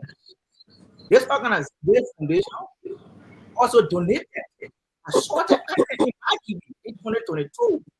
So how can somebody come on this platform if not because of political sentiment and say what are you reading from? I think we gotta be honest with ourselves. You may not like President Guar, but this man has inculcated an exemplary leadership. He has shown us as president. We don't even like him. But it is an agreeing fact that we took over from the president who executed every segment of our country. And we are on path, as you have seen in the draft budget, the security who protects life and property will be affected on the insurance company. So if somebody thinks that I do anything, I think it's because of this sentiment. It all cannot be doing every month. Okay. All right. Okay, let's move on. Just Saturday. Yeah, Jonah, you gonna be next. Jonah, you're gonna be next. Just Saturday. The president had a lecture party. They were charging hundreds of dollars. I think they raised over $200,000 to the foundation. We saw the other day President Joe Biden Foundation gave over $400,000 worth of medical supplies to different hospital clinic around Monrovia. And they raised over $180,000 that night. And then we saw something strange. Now we're talking about we criticize other presidents. We are government. We criticize them for having all this luxury and this, but look at what happened at that party on Saturday. I was so embarrassed, because there's a government that ran in to rescue the Liberian people. They kind of animal then I was floating and coming up and stuff like that at that party. I was embarrassed because you're sitting there and you're wasting money. There was a major graduation at the Liberian Maritime Academy that the president should have gone to, but he decided he opted out of that to go to Ralphie to welcome Ethiopian Airlines. But John, I want you to come in. Look at the waste. You raise a question, bro. You raise a question. I'll go to Jonah and then I'll go to you. But look at the waste that took place on Saturday at that luxury party. I want to chime in. One thing I know the former president does very well is that he never takes responsibility of anything he has ever done wrong. It was Anna Ellen or it was somebody else somewhere, wherever he has worked before. And I will pivot a little bit to this handshake. Let's see who was very disrespectful to Prince Johnson during his death. Look, certain things, common sense will tell you. Even today is my birthday, and a friend of mine just passed. If I can't suspend this was not a government function to say we cannot suspend this function. This is your personal birthday. And you were just there. You were cool. Was there saying you were cool. Was there crying? And the next meeting you're there laughing. Like, what is the human here? Who is more disrespectful? We want to talk about disrespect. Yeah, the former president did not shake anybody's hand. Don't forget that. What about all another person who just died? The guy who help you. Just one day after, you celebrating a lavish birthday. And in fact, the last time I checked, when it came to the way of greeting people, the last time I checked, there are about 13 ways you can greet people. You can wave, you can shake hands, you can boss, you can nod. 13 different kind of ways people can say. So this whole thing about who's shaking, it's nothing. But I wish this brother from UP, from my last thing I would say, if he could even tell us what that airline will be bringing to Liberia. Did he do a little research and say, hey, this airline coming here, Liberia will have maybe 0.2% will be added to our economy. I hope you have those answers for us. Thank you. Yeah, that may push to the. Can I come in, please? Go ahead. Okay, yeah. After Sylvester, you want to chime in before Sarah come in? No, if you want to come in, you can go ahead and I'll come after. No problem. I don't have. No, go ahead. Okay, thank you. Before going to the debate about the party, first, my dear brother, the issue of the airline coming, it's not again that we're going to hold share. They're going to pay taxes to the government. It's one. Another thing they're going to do, and I want to understand this when we discuss it on the show here. We don't have to be moved by the public sentiments and what have you. We have to just speak the reality out. Another thing they're going to do quickly is that they're going to employ certain Liberians that are going to have jobs. So these are the two things that are going to happen. Yeah, all I'm asking, I just want to know the plus. There are times government invests and the country lost. So the government is not investing here, and that's the wrong thing. It's not the government that's going to invest. There are times government can bring people in and still lost money. It still lost money. This one government is not investing. Ethiopian Airlines got more than 600 destinations across the world. More than 600 destinations.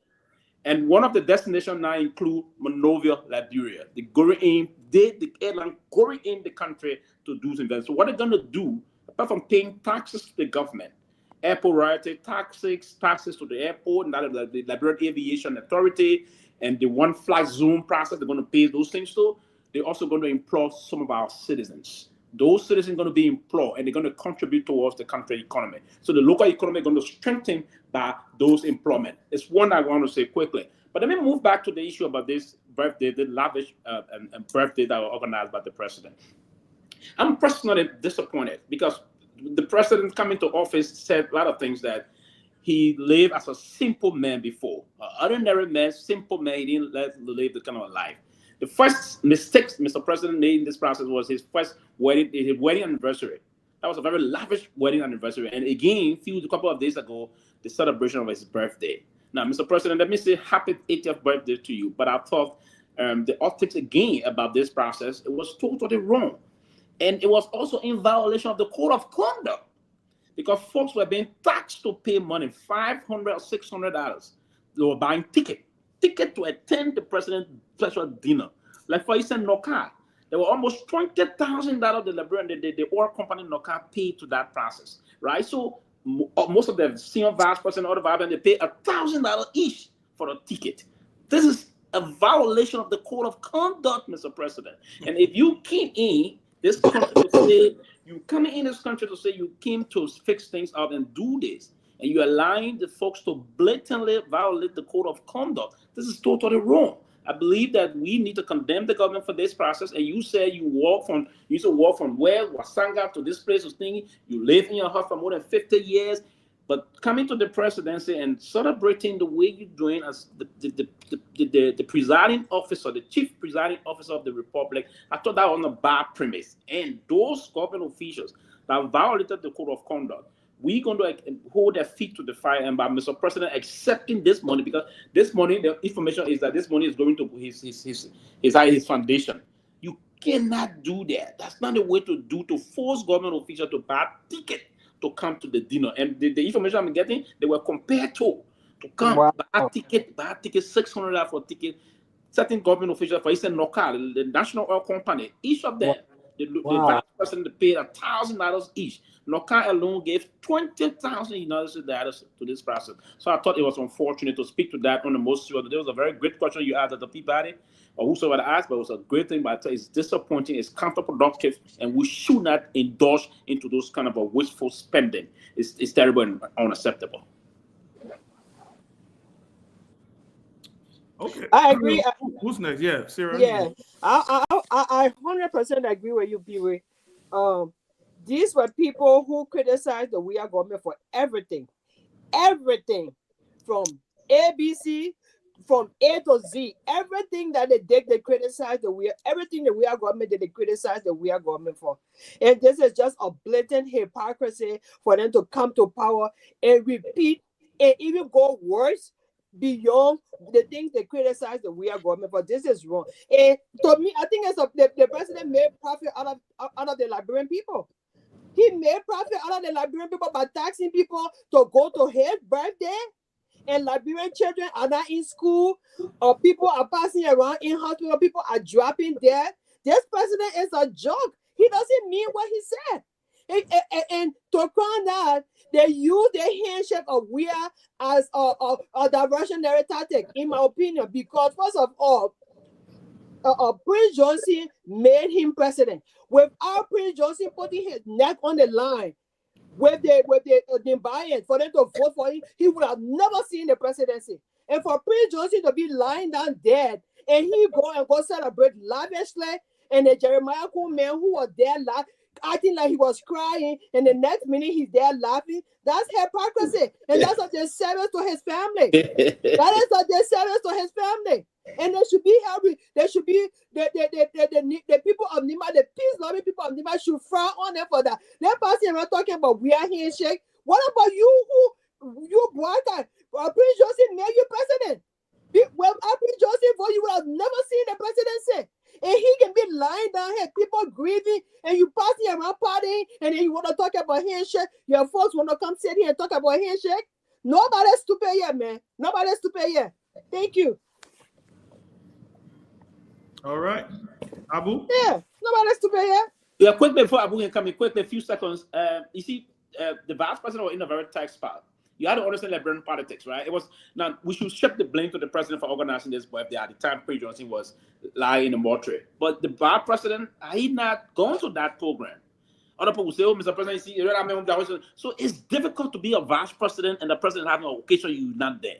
He was in a very. He could have just show his face and leave. He could have just show his face and leave. This is a very important man to his party, even though he neglected the party. But this man, Prince Johnson made him who he is today. So he could have shown his face, and the president would have understood that. Yeah, they have a bereavement on him. The president would have understood that. But to go sit down and be like, and then when they move from there, now you take a handshake to be something that you're passing around with. That's a disservice to the family. Cyril Gopo. So they was on fire to now. And not easy. Yeah.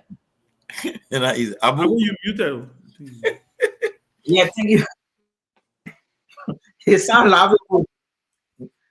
Chairman Ben, who's laughable? It is not. Nothing sounds laughable. See what thing? Of Maserati had Chairman Ben won the election as senator. The kind of friend that was Chairman Ben in the row. I said, oh, I bet you can. You want to specify Ben, right? So because somebody told you, people paying money to attend the president, the first thing we should get out there clear is that the president is not the one who organized the program. The program was organized by Joseph Walker Foundation. The foundation is managed by a man, not the president. And mind you, this money I was paid by people who believe to be supporters, friends to Joseph Walker. So that the money generated will be used to make impact in the livelihood of who lives in testing communities. I heard somebody in school agreed. Taking the consideration that Papa is not the only body we inherited this. So to have this mitigated, because can be right here. To have this mitigated, we need to go all hands, and that is to see all of you who see the diaspora. I want to believe he's saying remittance. I want to believe he's saying remittance. So the remittance back home, it helps another person to get to school to fund sleeping. It is quite expensive to pay 500, to pay 300. But the money generated at the president celebration, the money will be given back to the poor people. The president is not the one who organizes a birthday party.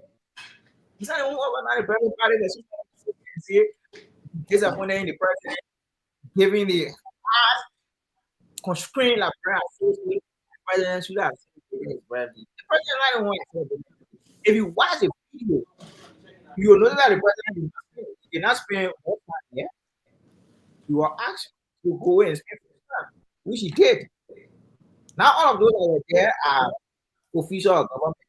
They were private citizens who are not working in government. Even people in the opposition community were there.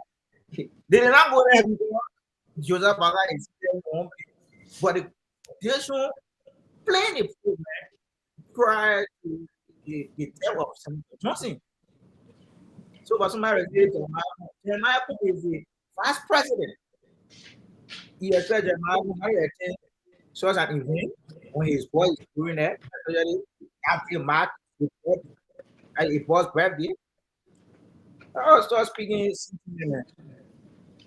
And the reason why I use Tomalin is Tomalin have war at the time.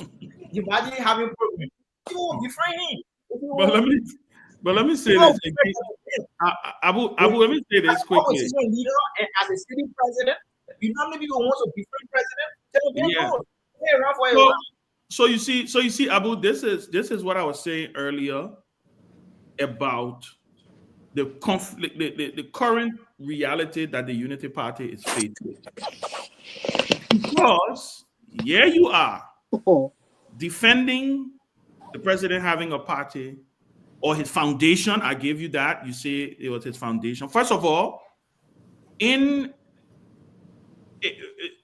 our setting, right? That's one of the reasons why the code of conduct, all of these things, for me, I think the code of conduct is virtually dead.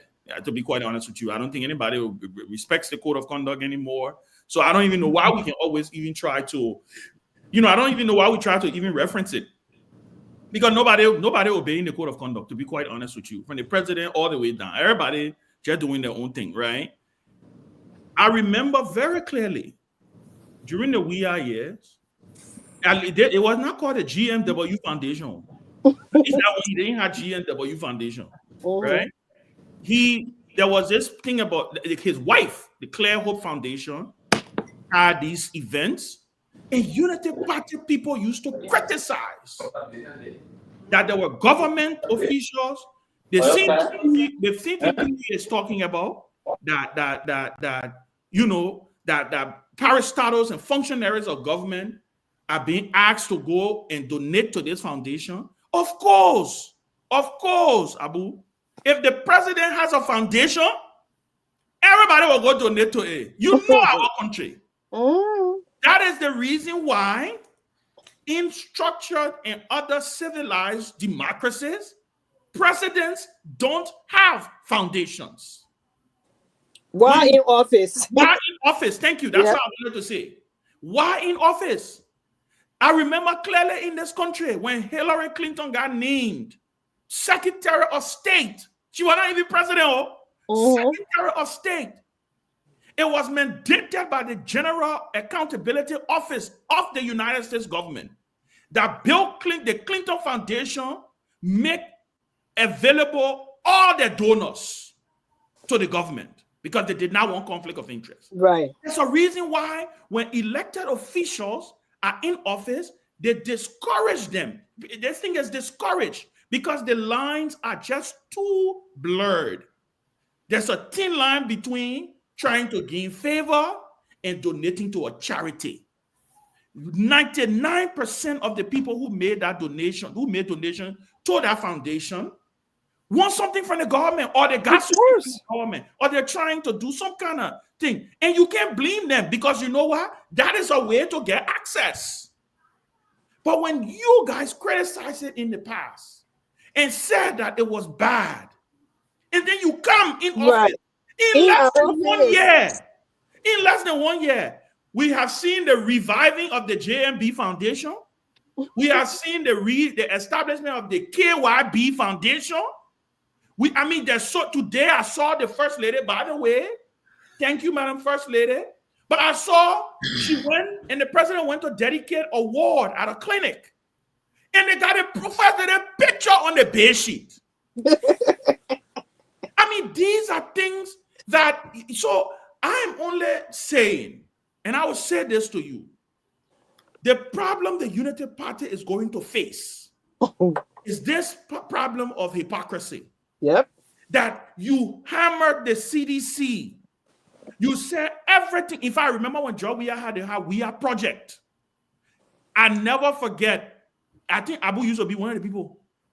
I'm not George Weah. Oh, that the country money he talking We Are project. That the country money he talking We Are project. When he went, and I think they were putting street lights coming right in all the capital around the country. Oh, that we say he taking the country money. He said that We Are project. Was it not the ordinary people benefiting from the light too? So what you are criticizing it for? What you are criticizing it for? When the First Lady was raising money. By the way, I think one of the most revolutionary things that happened under the We Are administration, or at least from a non-profit standpoint, is that City of Hope. Y'all go follow the work that's happening at that City of Hope. They will not praise it, my brother. Leave it. Go follow it. I don't know if they stole government money to build a City of Hope. If she used her influence to raise money, but see the lives that they're changing over there. So all I'm saying is, if the First Lady Foundation will be able to raise money to benefit the children of Liberia, then just continue what we are doing. Yeah, but it was not the foundation; it was her office. Let me come in small, right? Abu, let me come in small, right? But on a serious note, that issue about that foundation hosting the president's birthday, I think it was okay. Yeah, before I speak to this next, let me just say this. Like people said, the foundation, they lost their legitimacy prior to election, and then to come out again, they're having this stuff. People will give. Even right now, said the Prince Johnson's death, right, on the map. I heard that they're carrying rice, food going every day, and they wanted the money Nima in Morovia. It will happen because of those involved. You say this, but these are things supposed to be mindful for that. When you criticizing something, don't do the same thing. The problem people got with the UP government is that they said it wasn't going to do all the things they do right now. They wasn't going to do it. They're going to do different things. But now the president wearing customized shirt, JMB on his shirt, probably treating everything now. Everybody have lost their credibility. So y'all critical about. But quickly, right? But quickly, let me just go to this issue about the Supreme Court. Tomorrow should be a very crucial day. The fate of this, the fate of the impasse at the House of lies in the 5 people's hands, and it's only good that tomorrow should interpret the law, interpret the Constitution, and render an opinion that the Liberian people will say, "Well, you guys follow the Constitution." Okay, and I think if the Supreme Court go about and do the right thing tomorrow, the country will be spared any chaos. If they decide to circumvent the Constitution tomorrow, it will affect the country. Okay, I talked to a very, very powerful senator today, and he said the guys are anticipating that if the ruling go against them, they're going to do what happened in the Snow and the title case. But now, the only way they will succeed if the president Boakai, even though he's supporting them, but if he decides to stay on the side to do what's happening, or the Supreme Court issue a ruling tomorrow, opinion tomorrow, and it says that go back to status quo ante, go do your removal the right way, and if they fail to go to session, and the president decides to cooperate with them, then that's a problem. But if he decides to follow the law, it will be the best interest of the country. So tomorrow, let's hear what we hear from Nyenwolo, CNN Johnson, Yusuf Kaba, Yami Gbese, and what other guy name? What the last guy name? What the last guy name? Johnson, not in Agbeda. Oh, Yami Gbese. Yeah, that you. You put a picture of me. Put a picture, please. So we have you, James Edward Howard, Woody Colley. Yeah, Woody Colley. Yes. Yeah. Okay. Yes. So the 5 of them tomorrow, they have the choice. Either Liberia will follow the Constitution, or will go through the wrong path. So we'll look up to them tomorrow. Let this impasse end. It starts on October 17th. It's been on. It's about time that this thing come to an end, so they can discuss the budget. They can move forward, because there's nothing they can do with all the other branch. So the other body. So we want to see this thing come to an end tomorrow. I don't know what you guys think tomorrow will happen. You think tomorrow they will follow the Constitution, or they will play games with the people's lives? I think the Supreme Court should do the right thing. But if you have lawmakers who say that they're not going to follow the ruling of the Supreme Court, then it's dangerous. It's very, very bad for the country. It's really bad for the country, because the Supreme Court is the father. So if they come up with a decision, and you have people who we call lawmakers, and they say they will not go by it, then I think it's time for some action to be taken. I think the executive everybody need to follow the law. So whatever rules required for those who do not want to go in there, those who disrespecting, disobeying the law, whatever rule required for the removal, then it should be removed. And then let the country, because you cannot hold the country at stake because it's been too long and nothing really happening. You can't hold, but it depends. The executive could say, you know what, I will work with the majority or work with the cover block. You don't know, because we saw budget going there. We saw ministers going to the breakaway group. You don't know what the executive could do. I believe if the executive, President Boakai, wanted for his channel to move faster, somewhere down the line he would have intervened and met with everybody, or met with, and tell those gentlemen it's time for us to move on and let the country move on. But again, that's one of the reasons President we did not want to shake people's hand, because the deception is just too much. And then you see me, you come and fix your teeth, and then you want to shake my hand, I'll knock you off. I would knock the heck out of you. But people, they say when that incident happened at the car, when the Parawa hot, when President we are shaking up hand, they say, "Cook out the president." Oh, you want to shake our hand? You shaking up hand? So we are not even look at his. He no man. No man, please start for this. Let me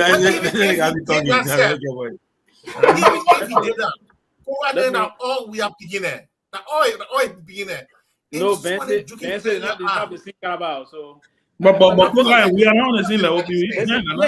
Yeah. But on a local level, on a bigger level, they're not the same. But look, No, but Togar gotta be careful, Ben. Togar want to run for that seat. I gotta be very careful how he tread, because that particular seat, that issue, and people. But now he want to run for it. He gonna run for it. Between me and you. But Myean, I know he ran against Prince Johnson, but he ran against Nyenwolo, and Prince Johnson endorsed him. Yeah, he didn't win. Yeah, he didn't win. The thing that Prince Johnson is from the Guar belt, the Guar side, and they believe that the seat might be occupied by a Guar person, which I don't know how to do it, but Kogar Guar. Guar. You don't know for that seat, but it depends. Who knows what else he's supposed to put in the race? Who knows? He's supposed to candidate. We don't know. If the party having to support Togar, and then the Guar. I think off the bat he's the front runner. He should be the front runner for him. Because he went against Myean. He came second to Myean. He better start rebel activity. What are you doing to how's that? Well, yeah. So I mean, what I said, determining. I think one of the things, and that's why I wanted to chime in on the Supreme Court thing. I don't want to preempt anything. We trust and believe that they will interpret the law, because that's what they should. You're not sounding confident. Oh no! Listen, you know what I've learned. I know how you can. Pewee, you see. Pewee, let me tell you. One thing I know about. I come in there. Pewee, the Ben guy during election. I'm not Ben. That's sounding confident. Pewee, listen to me now. Come in, don't talk about it. They want for at night when the first let's end up. That's it. Only that get ready. So no, but the reason I say so, Pewee, is because the thing about that there's so many layers in this with this thing right now. This is not just, if this was just purely law, right? Interpreting the law, this is a 5-0 decision. If this was purely just the law, right, Pewee? I hope you understand where I'm coming from. If this was just purely a legal fight, let's go by the law, right? It's a 5-0 decision in favor of the law. But it's political. Yeah. It's political. There's a lot of interest at play here. There's a lot of right now as we're speaking. Meetings are happening. People are reaching out. So you can never come out swinging and beating your chest and making it look, because guess what? Those 5 justices are going to leverage the influence that they hold over the country right now. They will again, like I said, whether any one of us agree or not, once they rule, we have to respect the ruling. Of course. We may disagree with it, we may critique it, we will turn it upside down, turn it inside out, but it will become the opinion of the Supreme Court, which is the final arbiter of the law in the land, right? So I'm waiting to see what happens tomorrow. Let me tell you what I'm more concerned about. I'm more concerned about what happens after. I'm not really concerned about what will happen with the Supreme Court ruling, right? Because the Supreme Court ruling will either go either way. They could either say, which I will find very hard to believe, that they will either say everything that the so-called majority guys are doing, they did it legally, it's constitutional. What they have done, they've done nothing wrong. Bam, you can go. They could say, you guys didn't give your speaker due process. You took yourself, literally rule in favor of the speaker, and then what? Because it's still a political crisis. You still have the executive that have in some way shown her hand, right? Where the president wrote where he sent the budget and addressed the letter to the presiding officer as if there is no speaker in the country, right? Where the ministers, officials of the government, high-ranking members of the president cabinet have gone to the majority bloc thing where they meet at the joint chamber. So it's political. There's a lot of things that are going to happen. So I'm waiting to see what happens after.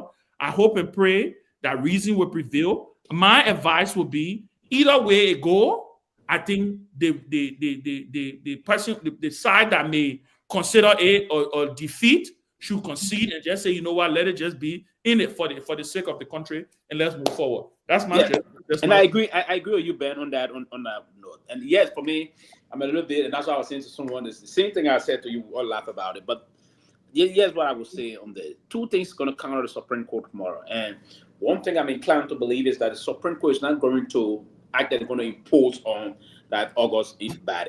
Mm-hmm. They're going to behave as though that they are separate. They're going to respect the process of Article 3 of our Constitution. One thing I'm afraid from both sides, the Supreme Court either will say tomorrow that where the majority of black is seated, that's the place business should be done. Who have the quorum? That's one. They're going to say that. If the majority of black, they got a quorum, then the whole debate is over.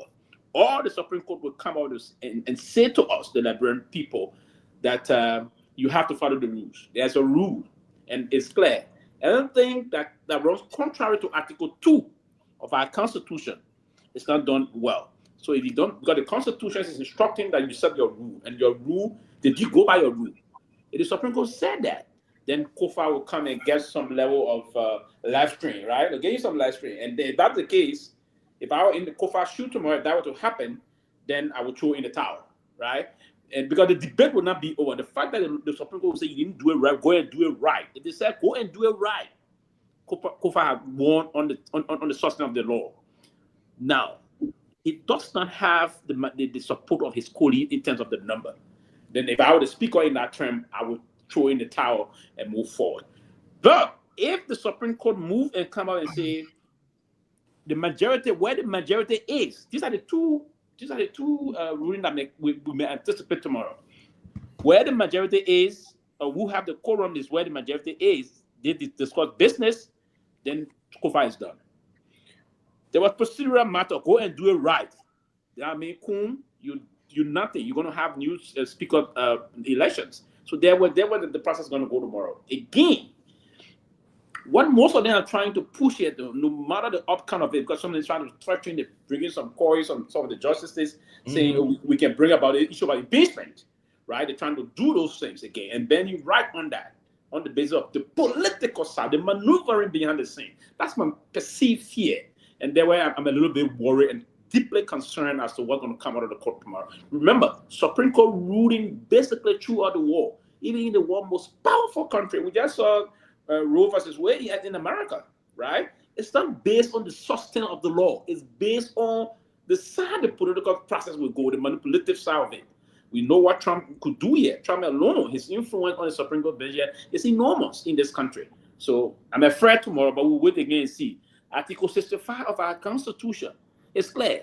The final appetite of justice in our country is the Honorable Supreme, and I want to call it the Honorable Supreme Court of the Republic of Liberia. They're going to speak tomorrow, and when they is the voice of God. Bro, Lofa, start highlighting your comments here, man. You won't come. Yeah, we will basically have to listen and follow the instruction of the Supreme Court. So we'll look forward to see what's going to happen tomorrow.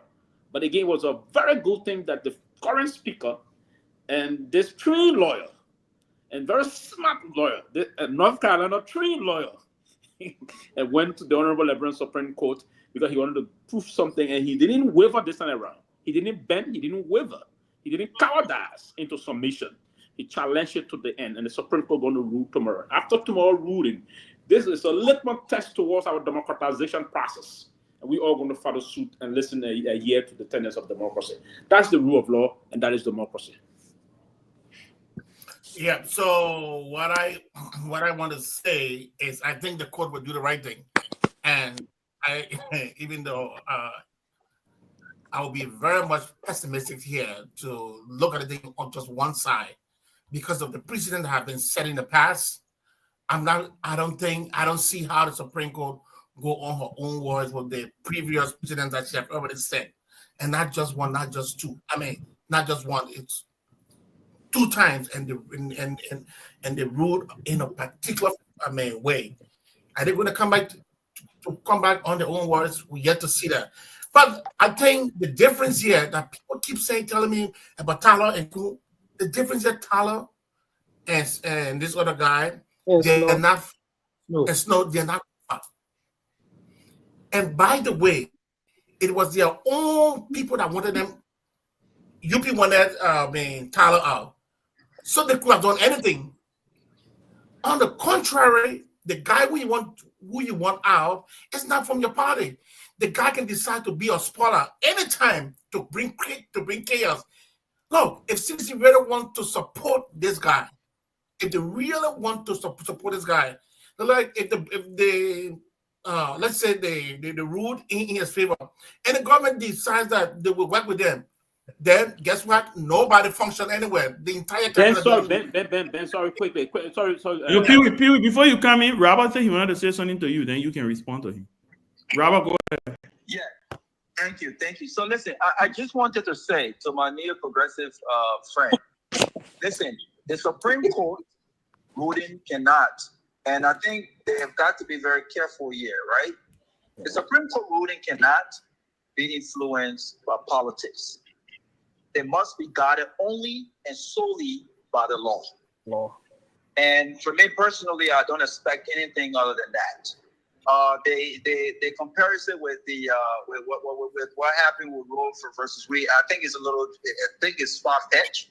But on this particular case here, the Supreme Court must rule only on the side of the law.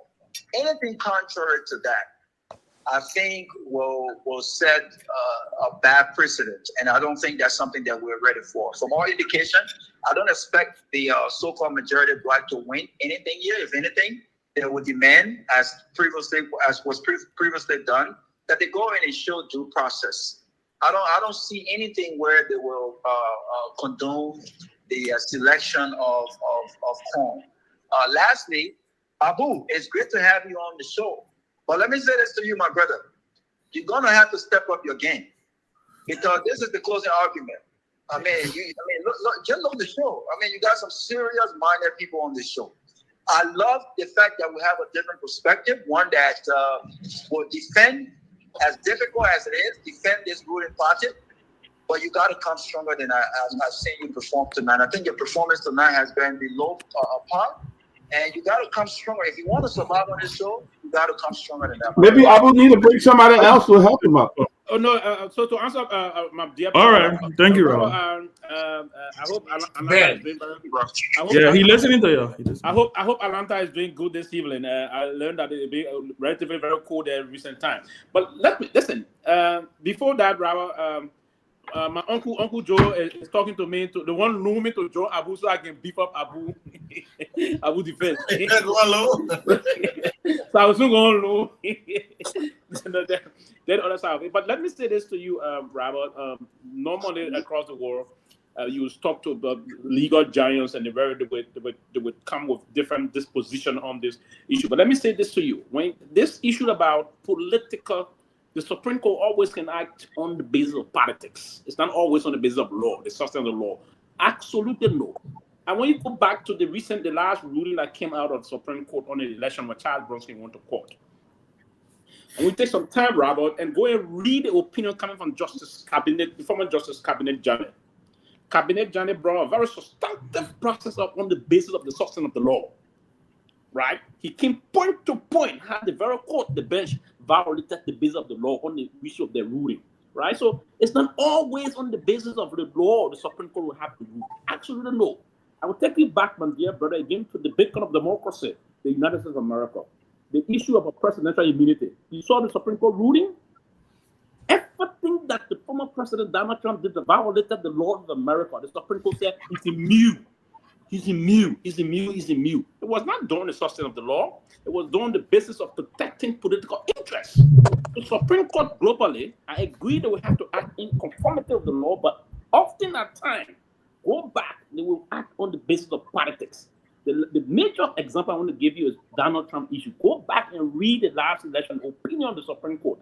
It was 4-1. The only dissenting opinion came from Justice Cabinet Janet. It's not because he dissented. I took time to read that because his opinion on the substance of the law, point by point, and he was very adequate and detailed. That led to his impeachment by the former government. Right? So I come in 1 minute. So the Supreme Court does not always rule on the basis of the law. They rule on the basis of politics. And why you think the Democrats now pushing in this country when one Supreme Court, God forbid, resign or die, when that party in power can be rushing to appoint a Supreme Court justice? Why you think that is the case? You think it's based on the basis of the substance of the law? No. I agree. No. It's not on the basis of the substance of the law. It's on the basis. I come in, let me end with the Ben. It is on the basis of the law. There will always be a line of change that we have to follow. My dear brother Ben Sanvee, he knows this. Ben Sanvee has been He's old enough to understand the analytics of our politics and the legality, the complexity, the legality, and the convoluted nation of the politics of our country. So we always have interest, and that. I've been into NSC the code 2017. Yes, Yeah, yes, they understand it. But let me take this point. Let me ask you a question, please. The same argument that Kabila was making, that argument has been made a lot of times in courts here in America, and they still come out that yes, there are some irregularity, but is that irregular? I mean, is that it's so egregious that it could affect the result of the election? And the answer has always been yes. So even though Kabila had he had a strong legal case, which you could argue that any crime is a crime, but the other side of that story is that crime so egregious that it can affect, even if you have given all the other results to this president, can that person still win? And the answer usually always can be no. Can I say something? Ben, before you come in, says, let me remind you, you and Robert. But Pewee, let's Sarah say something, my man. Yeah, quickly, before you come in, just quickly, a few seconds. Let me just take back to the case, to the major Supreme Court ruling 2010, and just this year ruling, the former Chief Justice case, and that of Hans Wyndham case. Go back to those cases and try to review the thing where many people said the Supreme Court went against the sentiment, even the public sentiment. So the Supreme Court don't act on that. Go ahead, my dear sister. I hope you're not trying to sway the Supreme Court decision here, though. No, I'm not trying to do that. We're all political. I personally would expect that the Supreme Court will rule based off the law. I mean, I understand what you're talking about. The politics are, even in this very great country here, when they rule, I'm pretty sure the case of Donald Trump, they might have cited the application of the law. Even though all of them have their own interests, but they don't sway away from the law. So I would expect that the Supreme Court will rule on the side of the law, regardless of politics. Thank you, Sarah. And the application of the law must be the sole purpose of this, of this ruling. And Abu, before you come in, I want to say something quickly, and I think you guys misunderstood what Robert said, and I'll speak for him in this direction. And maybe he can come on to correct me if he thinks I'm wrong. I don't think he said that. I don't think he divorced the fact that they could not rule based on politics. He said it should be grounded on the foundation of law. And to be quite honest with you, that is the only reason why it is before them. The case that went before them is not necessarily to give a political interpretation. We all know what the political interpretation is. The political interpretation here is 40 something, or I don't know how many the number is now because it keeps fluctuating. People say they want to speak up. That's the political thing. The legal thing here is the speaker is saying you're not doing it in conformity to law. You're not giving me my due process. So what Robert was simply trying to say is that his expectation is that it will be done with law. And that is the only ground. Now, to Pewee's point on the issue of Donald Trump, yes, it is true. The Supreme Court do get political because guess what? They are political appointees. Of course. They are appointed presidents. They are appointed presidents. That's the reason why. That is the reason why, right? Elections have consequences. Exactly. In this country, Donald Trump has a potential now to appoint 2 more justices on the Supreme Court. 2. That is the reason why you see even the Democrats introducing the conversation about possibly expanding the court, because the way the court have been shaped, it has been shaped in the conservative direction for about a whole another generation that is coming, right? So it's the same thing with Liberia. Presidents appoint these justices. Let's also take into consideration the Chief Justice is retiring next year. She's retiring next year. The President Boyka will have an opportunity to appoint a new Chief Justice. So it should be grounded in law, but politics can also play. It doesn't mean that that's what we expect, because we expect the highest court in the land. Because if there's anywhere else, listen, that's the only place where everybody can go now. That's the last bus stop for you. You go there and they tell you, say, no, there's nothing else you can do about it. So I think that's what Robert was simply trying to say, that this thing, he expects that it will be grounded within law, because that's why I said if it goes purely just by law, then it probably should be a 5-0 decision. But I do know, and we all know, that there's some political machinations that's going on in the background. But let's wait and see. This court has precedents. They've ruled on similar cases like this before. Even like you said, with the Liberty Party case, right? Any dissenting opinion tomorrow legally should be read, even if that one dissent. Yeah. They will read the entire dissenting opinion. In fact, everybody will sit down in our court and listen to that dissenting opinion, because the minority should have a say and the majority will have their way. So, Abu, you want to come in? I agree, Jimmy. The Supreme Court really don't forget as well the rule based on precedent, like you said. During 2017, when your party, the Liberia Party, they feel like the national about for irregularity. What did they do? They went to court. And all of us are being a arbiter in this country. They went to court. That's why they do that. So tell them that the both sides, whoever the ruling goes against, proceed and move forward. Yeah. So, thank you. Peabody, yeah, look, I already said it, but again, we can't take this Supreme Court for granted. They definitely were ruled, they'll come out with a ruling, but sometimes they confuse the citizenry and come out with a ruling that people don't expect. But I hope they know the law, and I hope they do the right thing tomorrow. I hope they do the right thing, because if they don't do the right thing, they are setting a precedent for others, future government and the legislature, so that they can come and say, look, we can move the person anytime. We just need it and break away and see what is going on now. But I believe they have some very credible people over there, and they will rule in favor of the law, not in favor of the politics. Because I know there have been some interruption here by the executive, and I must say, the executive, I believe, are wholly and solely in there for to remove Kofa. Take it or leave it. They are in favor of that. I heard from credible member of the Unity Party, some folks telling me that the executive really want to remove Speaker Kofa. So they are undermining, and that's the same thing I keep talking about. There's just too much deception in that place. You invite somebody with you to roam, and he's sitting with you while you got people back here eating his bone. Yeah, the deception is too much, and then what I always say, we didn't shake somebody in. Deception. Yeah. So I just hope that the Supreme Court do what is right for Liberia, and hopefully they will. And I hope the lawmaker, those who are affected by that decision, you can't do anything else but to obey the law. The law is the law. Okay, I'm a little bit okay.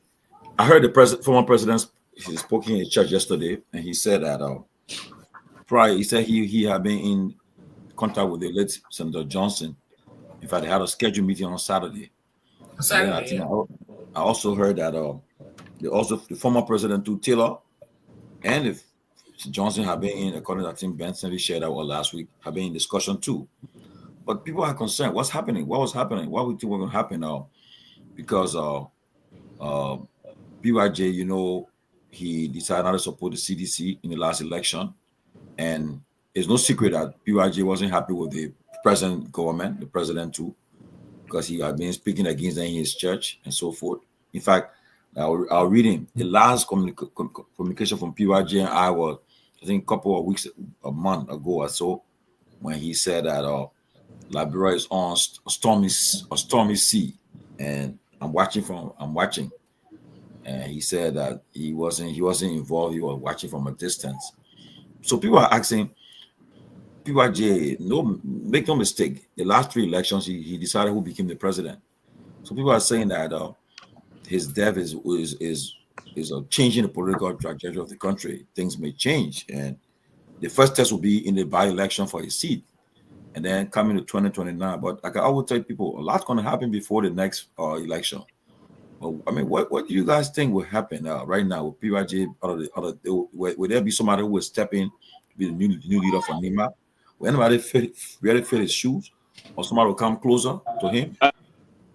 For me, I think there's going to be no one to fill that shoe. It's going to absolutely nobody. It's done. Maybe it may not be the next. Not this current political class. This class, no, not the next 2-3 decades. Maybe we'll have to pass to have anyone to even put themselves in that position to say, Nima. Yes, what? I think if anybody were to, the president was a very strategic soldier, right? If you ever encounter him, he may not have been a kind of a great intellectual, but he's very strategic, and one needed to understand that. The only grave mistake President ever made in his lifetime was to kill Samuel Doe on live camera. That's the only mistake President ever. And I will say this to you: despite Samuel Doe himself got a lot of blood, he had a lot of blood steam on his hand, but it's the only mistake he did, and that's why the Pope moved for that. But President was strategic, and he said things. He said during war, a lot of things happened. The Nimbayan itself fell victim of Samuel Doe. Right, a lot of Nimbayans got slaughtered and the rest of that. So the reason why President was a hero is a strong general of Nimba County, because the Nimbayans saw him. The Nimbayans are brave people. They are people that understand the trend of history. They saw Prince Johnson as their liberator and the men that conquered and eliminated the men that were pushing them and butchering them. So that's one of the reasons. That's the only reason people were still challenging. He said, but again, he was the undisputed godfather of Nimba County, the undisputed. Here's what I would predict. Prince Johnson, this immediate elections, his dead body is still going to determine who's going to replace him. I'm very sure of that. I'm sure of that. The immediate election are coming out in 3 months. The dead body of Prince Johnson, the way people will play the politics around his demise and his interment process, that person going to come to replace Prince Johnson. Now, Prince Johnson whole saga on the Nimba politics is going to end 2029. Also, those that were played, and that's the reason why I saw Jeremiah Koo sobbing the way he was sobbing at the news when he heard that Prince Johnson is dead. Right? He believed, because it was Prince Johnson that single-handedly took him and made him vice president of that country and made Boakai president. Imagine, we have performed very well in Nimba. Yeah. Very well in Nimba. Despite Prince Johnson endorsed Boakai. And it not being that endorsement, we have second term is on today. Right? So it's part of the issue now going on. Prince Johnson, according to what the former president said, he and Prince Johnson have been communicating. Prince Johnson now is there and gone. But the immediate process. Now, it's going to change the structure of the paradigm shift of our body politics, but not the immediate one that is coming. The by-election, Prince Johnson, him, Prince, the dead body, him, Prince going to be on who's going to be the next senator, and the immediate next election, which is 2029. Thereafter, the Nimba County, now depending on how people are going to structure Nimba politics in terms of the tribal process and the geopolitical tribal line of Nimba, because geopolitically, the Guar are almost 68% in Nimba County. The Mana will come, then the Mandingos and the other tribes that will come, the little group we have from the Kokoya side, coming from Bonka, then during the Nimba border, the Pere and the rest of that. Pere will constitute like maybe 3 to 4% of the people found in Nimba. So basically, it's going to be a great something to look at. But yeah, Prince Johnson is going to have a legacy in Nimba, and that legacy will reflect on who's going to replace him come February next year. I want to share the same sentiments with Pewee. I think there is a fundamental shift that has happened.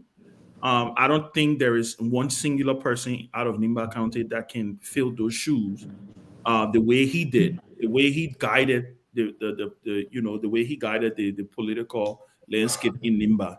I think again, Pewee is right on his potential successor. I think it's going to be key how the politics is played around. We don't know if he has any tapes out there on what he, I don't think he expected that he was going. I don't think he planned that he was getting ready to die, right? So, but there's so many things people will play into, right? His past messages, the things that he was saying, what he would want. The last person that I believe that he actively maybe overtly or covertly supported was Samuel Togar. Right? He did not openly really support Yan Twan. He at one point he said he was supporting him, but then there was a tape that came out, he was vexed, and then we saw a picture with Togar kneeling in front of him, and so that's why I said Togar is in a he's in the front runner position. He's still not. It's still not a done deal, because if one thing Prince Johnson Delph can tell us, Liberian politics is very fluid. That's why when people are making 2029 plans, I can tell them we've been in this game long enough to know that 6 months is a lifetime. And I use this example, very, very funny. A year and a half ago, if anybody had told you to bet, to go to the casino and place a bet, that the vice president of Liberia today will be called Jeremiah Cohn, you would have bet against that. Mm-hmm. If anybody had told you Jeremiah Cohn was nowhere in no conversation, it took the political brilliance of Prince Johnson, yes, to sit back and take his throne and hand it over to Jeremiah Cohn, because he understood absolutely that was the way he was going to get his leverage. Mm-hmm. Now, what Cohn has done with it after, that's another debate, right? But just the political strategy to say, you know what, I will not run. I'm running for senator, because he was running to get his senatorial seat back. So he did not want to leave Nimba just open, because that's what was eventually going to happen if he had not made that move. If he had insisted that he was going to stay as political leader of MDR, nobody was going to pick him to be vice presidential candidate. Jeremiah Cohn had no intention of running for president or vice president. Nimba was going to be, and the benefit was going to ultimately go to George, to the CDC, because I think as the incumbent, the CDC would have played strong in Nimba.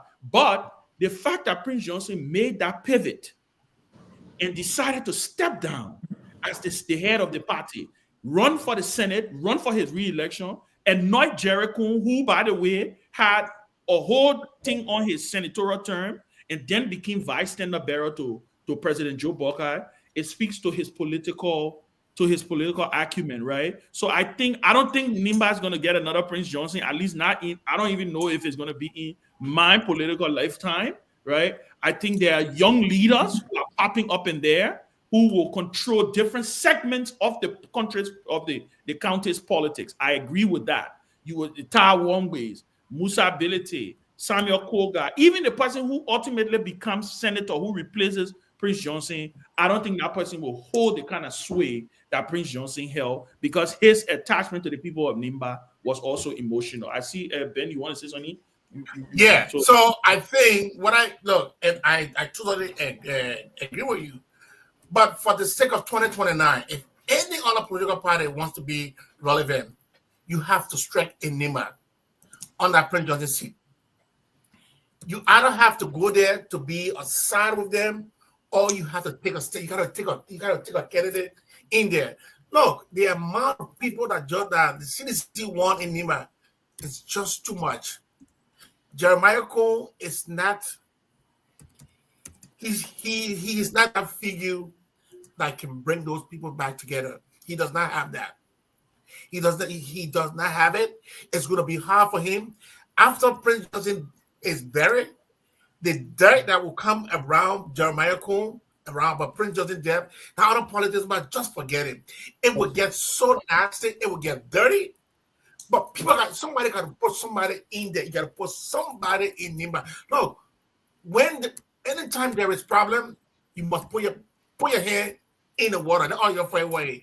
Right now, Nimba County after this seat, it's not going to be. It's going to be food for all, because it's going to be an open playing field. Because it will be nobody will have that grip that Prince Johnson had for quite a long time, and he did not groom anybody because he was all over the place. Today, oh, he was goopy. He whatever I want to know. He's not a goopy. He was all over the place, and it was only about Prince. Now, but the intent was not to grow anymore. The intent was they were paying him back for what he did for the county, and that this is a one-man thing that he did, and it reflected. Right, and that is not the party.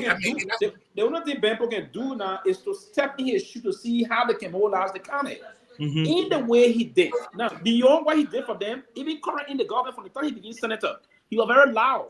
Whenever he criticized the government, they will come, they will support Nimba. When he said they're not getting Nimba money, they will come to stand still. And they were bosh. So, I mean, he was just an extraordinary person in terms of that. He was just different. The only mistake he made was to case Samuel Doe on live camera. Everybody captured. And the whole war crime thing, imagine, it can be ceased up. And they were just doing up God, Prince Johnson. Nobody. It should not cease. It was ceased. No, but if Baga don't pursue the war crimes, it will affect him. Let me make my point, please. I want to come in. Let me make my point, please, before you come in. I personally think, I agree, Prince Johnson cannot be replaced by anybody else. His joining for the people of Nimba was a solo move, and he did it. He played it very well. But I think whoever would attempt to walk in his shoes will find it difficult if it is Togar or Jeremiah Kun, because they betray him, leading to his death. They didn't do well with him. There's a rumor that Jeremiah Kun did not talk to Prince Johnson for over 7 months. The video is there.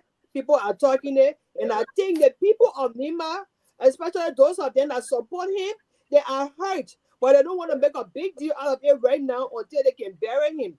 After his burial, the real threat will start. Because Jeremiah Kun did not do Prince Johnson well. And the Togar man who's supposed to be a cousin to Prince Johnson did not also do him well. So there's a hurt there that they will have to either resolve, or it's going to be a difficult role for them. That's how I see it. But quickly, before the next person come in, they both men were together in Nimba. Jeremiah Kun went to the university. They were together. So I think the issue that I'm being on speaking term, that is untrue actually. They were together, and Jeremiah Kun even gave 20 scholarship to that program.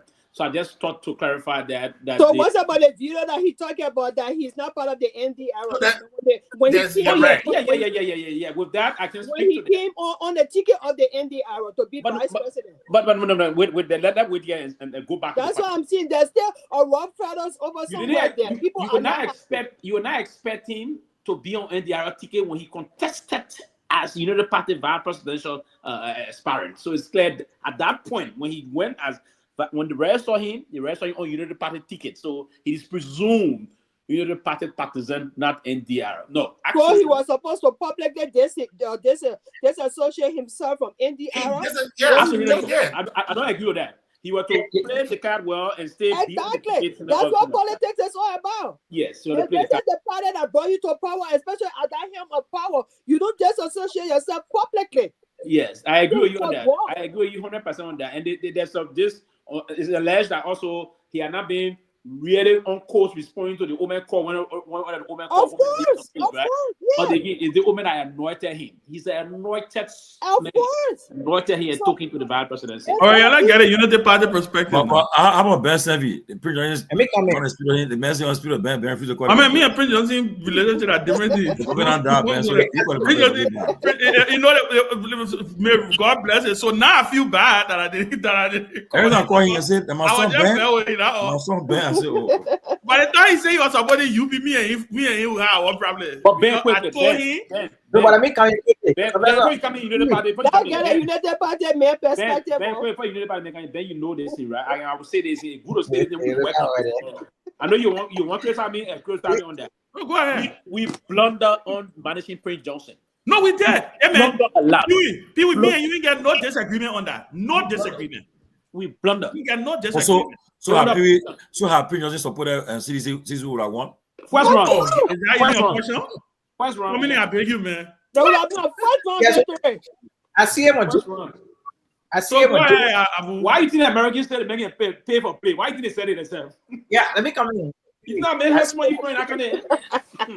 I see him on. The make your session on the ground. The make your session away. I mean, y'all let him, man. Y'all let Abu. I see him on different perspective. But before proceeding, let's get out that whatever you see that you have heard in the public about Prince Johnson not speaking to Jeremiah for 7 months. It is malicious. I recall vividly 25th of this month, Jeremiah was in Nimba a ceremony where he was opening a university. I just said it. Yeah. So for anybody who's not speaking to the listener, it's not true. Yeah, but yes, he a running mate to Joseph Waka at the time. He needed to resign from the MDR. That's the reason why I saw a press release that he's not a member of the MDR. He's a member of the party. So he did not be person. But yeah, is it what I said earlier? Yeah. Frank Johnson, Larry Williams, he fought for the people. He felt like people were being marginalized. They were in dupes. They were incarcerated. So he came to tell them, he has left a global market. To fill in that market, it requires time. And it's probably that they not be, I want people to not forget that the current vice president also has constituents. He has followers. The neutral about Craig Johnson. And giving his work, he has since he entered in the party, he has earned some recognition. And I think he can fill in that market, but to do it requires time. So anybody have to say that's what you free anybody be senator. I don't think who should say that. I'm very certain Jeremiah Cohn is a case now in Neymar. He may not be as powerful as people he was, but at the moment he's of Neymar. Don't be so sure. So let me ask you a quick question. Even though this is not possible, but let me just give this in a scenario that we had George Weah and Jeremiah Cohn in Nimba on opposite sides. Do you think Jeremiah Cohn can beat George Weah more than 20% of the voting in Nimba County? No, not possible. No. That's not possible. It's not possible. Let me come into. Yeah, Abu, what do you think? The Jeremiah Cohn in past and the Jeremiah Cohn now, taking into consideration he's more powerful now. He has each followers than he used to be when you're senator and representative. And he's being to the people of Nema. You are sitting the president. Abu, let me say this to you. Even like Pewee said, right? And like Pewee said, the CDC has its own scar and its own burden to carry with its managing of his relationship with Prince Johnson, because I think the number one thing that happened was the CDC, and that's why the CDC had even though they didn't do as well as they should have done in Nimba County, but that's why you saw that in the CDC entire strategy for 5.5 years for Nimba was tied to Prince Johnson. For 5+ years, that entire strategy was tied to tie on Prince Johnson, because he was the collaborating partner in Nimba. So they literally threw everything to him in that direction. What they attempted to do in 7 months, they were attempting to undo 5 years of work in 7 months. And you got to also understand Prince Johnson, during the Weah years, Prince Johnson appointed virtually every public official in Nimba County. Everyone. Every recommendation he made when it came to Nimba, because virtually what the CDC did was to just turn Nimba over to MDR, because I don't think anybody envisioned or envisaged that, they were going to fall off, right? But like Pewee said, the management of that relationship, I'm thinking when you can look back and take stock, and it's further, it even furthers itself, Pewee, when you think about the fact that Prince Johnson started an outreach to the CDC.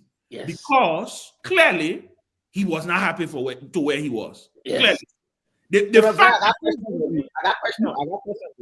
Okay, what a question? Yeah, like the assertor, right? You said the CDC turn almost all of our responsibility to the MDR anymore. So if so, all the Prince Johnson fail to support, we have to agree. Yeah, but that's what I'm saying. It had to do with the management of the relationship. And I think the relationship was not managed well. No, listen. It is all, but it's clear. Prince Johnson, and I think if the dead could talk, right? I want to be very sure that Prince Johnson regret that he supported Unity Party. Yep. Because I'm telling you, because regardless of the fact that they got the vice presidency, trust me, the vice presidency is a minimal position. Trust me. But they say Boyka even black is number.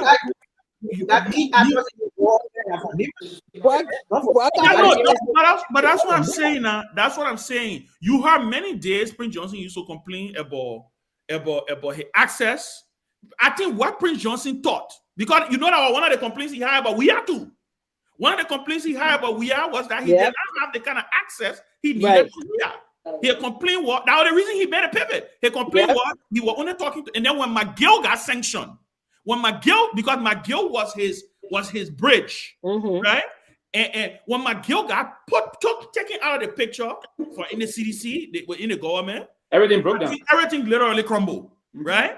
So that relationship was not managed the way it should have been, right? And so what I think he envisaged was that he was basically going to be co-running this country with Joe Boyka, by virtue of the fact that Joe Boyka was able to give him the vice presidency. And I will give Joe Boyka some credit here. He played very smart. Because if somebody come to you in less than 6 months or 7 months before the election, and you literally throw all your other people who potentially were supposed to be vice president, you threw them by the way and told them, say, no, I'm going with these people because you know what? These people can get me, they can make me win, and so and so. I think it was also incentive for Prince Johnson to believe that finally I will now have the kind of control that I need to have in governing the country with the, and he felt the president was going to be open to him. But you heard many days, Abu, Prince Johnson, I had just saying Joe Boyka changed his number. You heard many days. He said that Joe Boyka changed his number. Abu knows.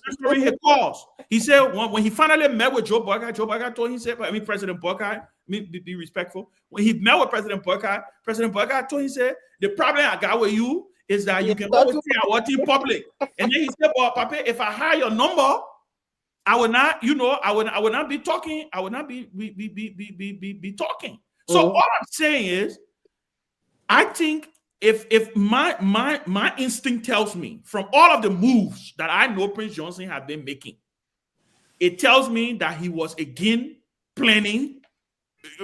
He was figuring out a way to strategize to do. But guess what? He's gone. He's dead. We can't relive what has happened. It is the onus is now on Kuhn, Vice President Jeremiah Kuhn, to be able to leverage the challenge that I believe that Kuhn is going to have. And I have no doubt that he may have the capacity to be able to do this, right? Because I think he has been thrown in a lot of these situations, and he has risen to the occasion, gaining a credit, right? He was plucked from obscurity, made political leader, boom, vice president, right? And now everybody's looking towards him now to say he's about to become the leader of the county. But I can tell you, between now and 2029 is a lifetime. It's a lifetime. One of the things I think Kuhn was depending on was the fact that Prince Johnson was always going to be there to kind of guide and teleguide this thing. And he was going to go ahead and provide him with a smooth landing. Now it's all on Kuhn's shoulder. So let's wait and see what happens. And it depends. Yeah, that's coming from the angle. I think Prince Johnson really didn't want to go. No, I don't think so. He started giving orders on him, but the thing broke down, Ben, when the president came out and said it would not be blackmail. And then when the coach started, when the attacks started coming from all over the place, the other people started pushing him, and he then went and made his statement. But he was not ready. And I know what president needed. Everybody knows. But again, the fact that AM and Fallow are very strategic. Lieutenant Magay Fallow is a strategic individual. It was just unfortunate the sanction hit him. Have Fallow stay? On a serious note, this wouldn't have happened. And again, yes, Prince Johnson is gone, but the legacy process is what we're going to move through now. But again, this party is not an institution. And let me say this: it's not. Thank you. You took it out of my mouth. Because the next conversation, I know before we go to the line and we are finished, I want to also have the conversation about the future of the MDR. Yes. Because contrary to what people believe, I think the MDR is done. I think it's done. Yeah. The MDR was built around Prince Johnson. And you know why I believe so? Prince Johnson had another party called NUDP. When they decided, and before I get back to UP, I beg you, like before go ahead. Right? And there's the same thing I can tell people in the CDC, right? Prince Johnson, you see these leaders, the same problem my party face. When towering leaders leave the scene, it is virtually almost impossible for you to be able to have the same gravitas that you had before. Exactly. It takes a lot. The MPP was able to do it because the MPP aligned with the CDC. The MPP had to align with the CDC to keep her brand alive. They got the vice presidency. You see, they're not in power anymore. Struggle again, right? Even at that MPP, they were still struggling. Every That's what I'm saying. Every day there was some argument, right? Yeah. Then you look at even the Unity Party. The reason the Unity Party survived, and they may not like to hear it, it was the CPP. The CPP, the Unity Party, was very strategic. It mean at the base vanished. But when the CDC won the election in 2017, the devastation of that defeat, 14 out of 15 counties, the Unity Party, President Joe Biden was not even thinking about running again. It was when the configuration of the CPP and the Unity Party.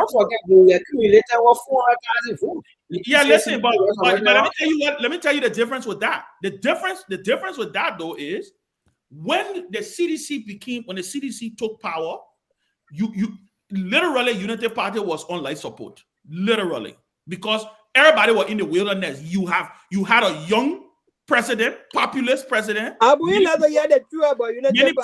Many people believe that George Weah was on his way and nothing could, it was the collective effort of the opposition. And I gave Unity Party credit. Unity Party went and joined the coalition. They didn't make any demands because they were strategic. They knew what they wanted. The people who got played were the Liberia Party, the ANC, that the people who got played. But Unity Party knew what she wanted. She went in there. She came under the cover and got her. So it's the same thing with MDR or Pewee. You struck a good point when it comes to MDR. The MDR problem is going to be, and then Jeremiah already is now a member of MDR. He member of Unity Party, right? Because he had to bear the vice standard bearership of the Unity Party to be able to run for vice president. But I want to see it would take more than just resources to keep MDR alive.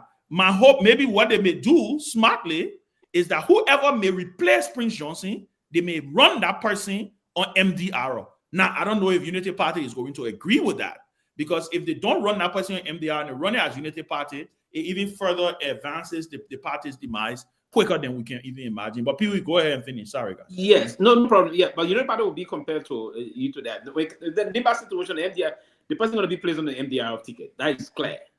Now, I don't know if Kun now is not pushing them. So the best thing they can do, and I want to believe that's what Kun want to be pushing to do, try to exalt the party into as one of the auxiliary branch of the United Party for 2029 elections. That would be a good strategy to use. Do that. Try to bankroll. You keep the party as a structure. The organ is going to remain.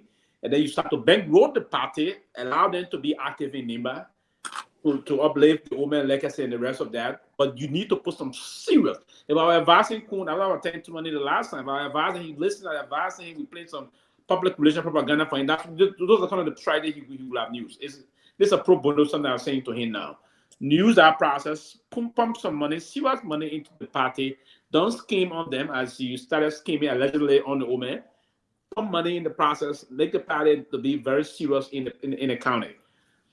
Contest these elections, weigh on the legacy of Prince Johnson, and then we'll have that seat in the Liberian Senate also and keep the party very proactive. Because Nimba vote is very pivotal to 2029 vote also.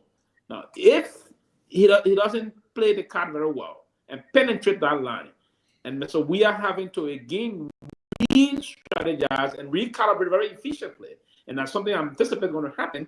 So we are playing a major role back in the county. Now, so if we are Ambassador, we are a former president, we are in Nimba playing some major things, because what's going to unfold is after this year, not yet, next year, but 2026 and 2026, there are going to be some problems. If nothing significant happening in the country in terms of shifting the goalpost, in terms of infrastructural development, the road connectivity, or anything that just we are, they do not do anything, I'm worried there's going to be a massive, even if the woman does not contest. if Kun were to attempt to contest, there's going to be a massive process. And now, quickly before I end here, Kun and the rest of the other folks, if tomorrow ruling having to negatively affect the current speaker, you're going to have folks trying to put talks together. This is a man that is very influential in the country. He got a lot of affluence. He's a trained Liberian lawyer. And then they're going to start preparing for 2029, pumping some resources in other areas to undermine them also in other areas. So they have to be very strategic in how they want to do this thing. Other than that, I see a very serious problem coming. I see 2029 again. I do see a George Weah coming back to the Liberian presidency if he is not taking in. The way I see the trend of governance in the country, we are headed to that process, and it's here to now how Mr. Weah is going to do the collaboration moving forward. But Prince Johnson demise. There'll be a Cummings presidency. What do you believe on that? Cummings what? Presidency. No. So I don't run away. No arrest. No, it's possible, right? It's possible. I'm not ruling that out. Yeah, I'm not ruling that out. But coming presidency, it was going to be on what? CDC and Cummings? No. Okay. Our major competitor, you need a party major competitor is the CDC. Oh man, come on, get out of here, man. Let's. I'm telling you. All right, guys, but all right, we will discuss Cummings another time. Cummings not actively involved in politics right now, so let's not. The last thing I saw of Mr. Cummings, he and his vice senator Barrow was dancing at her wedding, and I think they're having the time of their lives. Nobody didn't got a rainbow problem on their head. Nobody questioning them. They shake hands. They bow to somebody. They put enjoying themselves. Like rainbow said, when they UP, they got UP. Yeah, exactly. So your league coming sort of big. But no. Listen, I think it's going to be interesting, guys. It's going to be very interesting the next couple of months and years. I think Pewee, you want to say something? Oh yes, I got someone want to say something very quick. I just want to make a contribution. Go ahead. Okay. Go ahead. Yeah, Pewee, thank you, man. Thank you. This is Abraham calling again. Call it, man. I've been following you guys, man. Thanks for the show, man.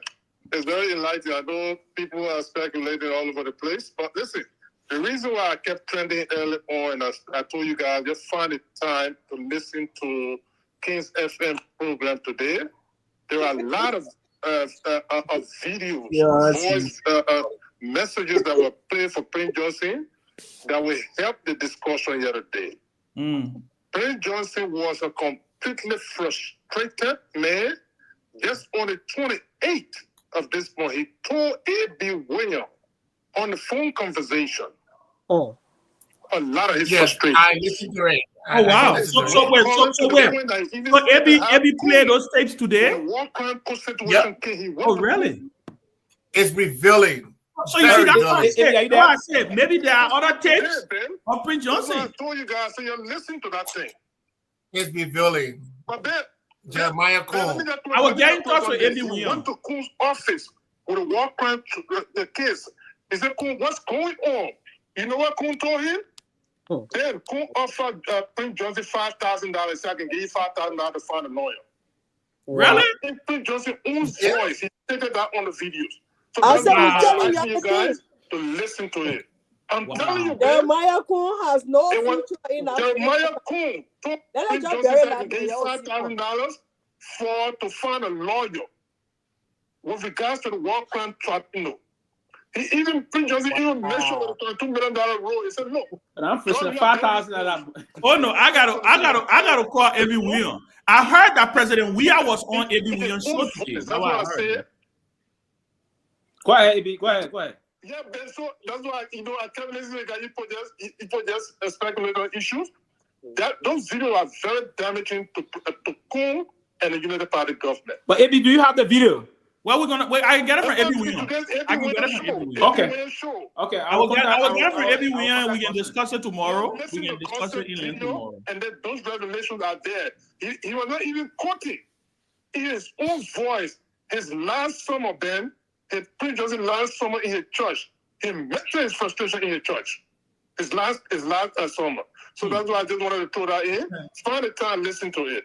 Those are not quotations. Those are his voice, I'm telling you. Thank you. Thank you, AB. You know, Abu Pate, you know, I can want it over. I can want it over Abu Pate. You know, even for the World Cup code.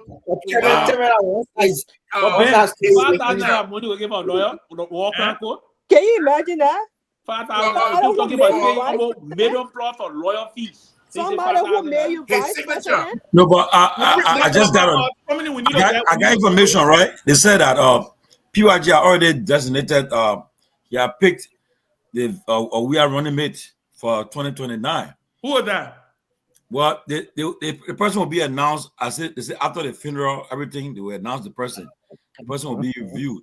But so they announced running mate for everybody. They were very not bad. PYG already got somebody who he said will be we are running mate for 2029. Look, I think a couple of things are going to happen.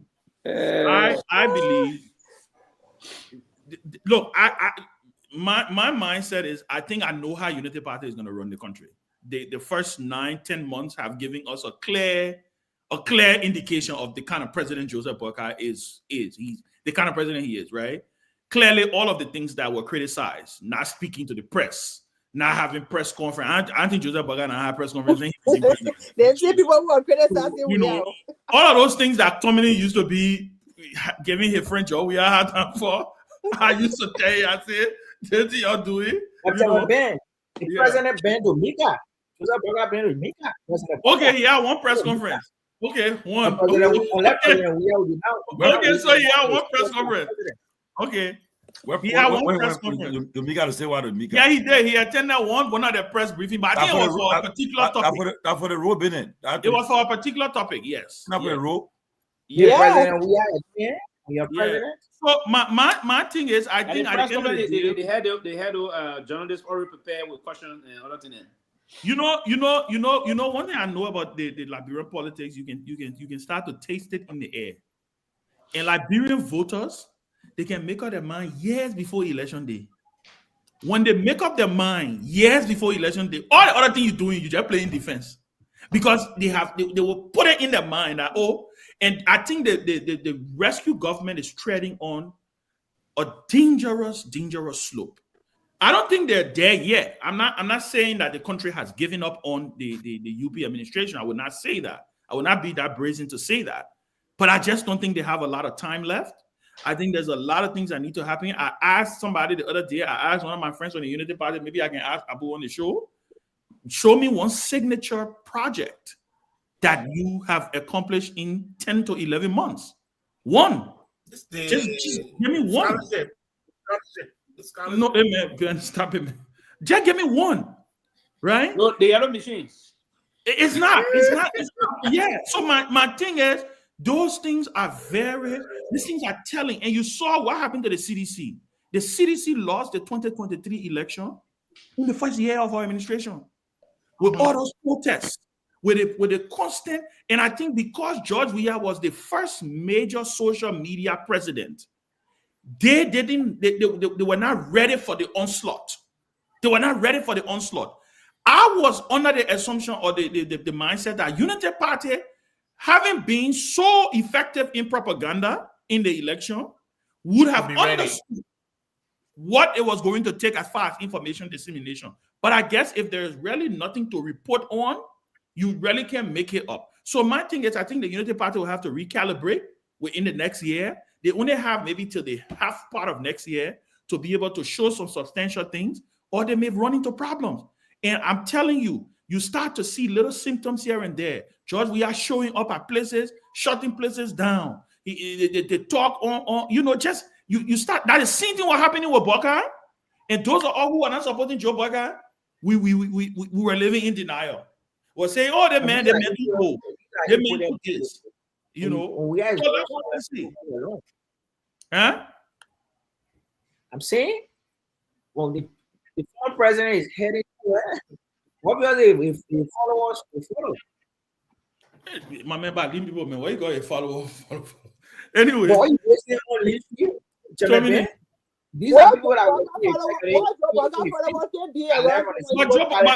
the same thing used to happen when Joe Baka. I'm telling you, before the election, we used to see that same thing with President Baka. We used to see that same thing. I remember when the Unity Party rally happened. There were many people who said, you know what, UP had a bigger rally in 2027. You got to understand, you got to follow the temperature in the country. And the temperature in the country right now is not favoring the UP. If elections were held today, hypothetically, if you were to hold an election today in Liberia, Unity Party will not win that election. Depending on the chief, the next director, so they can cheat the election. Huh? What are the variables? The variables you're using? What do you mean the variables? Now, what I say is a hypothetical. If elections were held today. The variable would have been, he had answered his question. See nothing yet. He had answered his question. I mean, y'all take the police booth, we can see it. The police booth, you're on the road gone. All the time you're talking about, we can see it. So Abu, but I'm asking you, Abu, I'm asking you as a Unity partisan, what can you name me a signature project of this government in the last 11 months? There's nothing about around with that vindictiveness. Not vindictive. Let me answer a question. Yeah, what's the yeah, can you answer that question? Let me answer a question. You asked why are you singing through the project who have signed US, right? Okay. It is an example of the President Bata went to Italy with the party speaker, with the agriculture minister. And we are expected to get a in return. No, I say expecting. I said in the last 11 months. So we are expected take play. They get it? I said in the last 11 months. Don't forget, what can this government point to? No, but what can this government point to as successes in the last 11 months? We have so many successes. But name me three. MOUs. Some of the successes are high level in the top budget was 2025.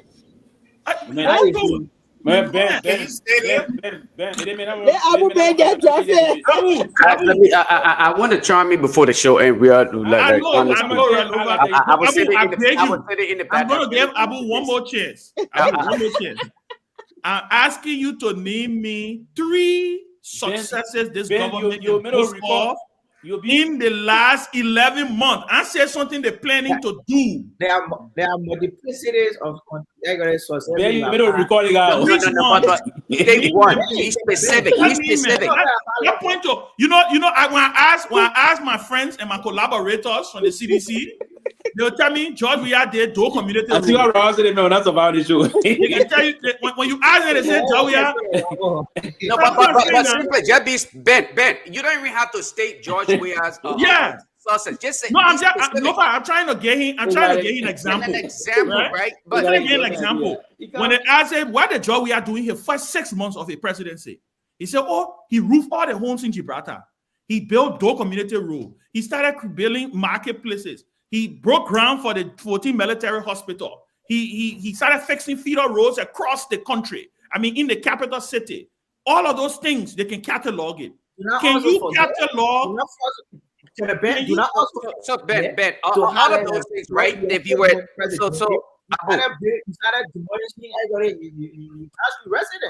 Oh no, I'm talking about Nancy. Forget it. And I think that's part of the reason why you were asked. Abu, you were asked specifically. You were given the opportunity, and I will give you the time again. I don't have to speak, right? Yeah, I will give you another time. Stay specifically, and I'm very precise here. Be specific on one. I'm not asking for 3, 4. One achievement, and I will give you my time. I will not say another word. I will leave the show tonight. In the last 11 months. I promise nothing. You have restored a distribution of water across the city. Right. Isn't that fight? Man, start out here. Abu, you see why I told you all loser election what held today? I know what, Ben. Abu, you see why I say all loser election what held today? Ben, I came on specifically to talk about this issue of, where we stand when it comes to the political dynamics. Yeah. But the way Abu just sold and killed himself. And to be honest with you, I'm going to close on this note, right?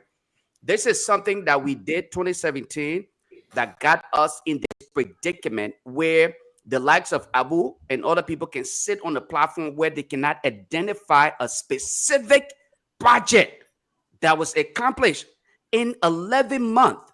Okay, 11 months. 11 months. That's a whole year. 11 months. Okay, now you had a national budget.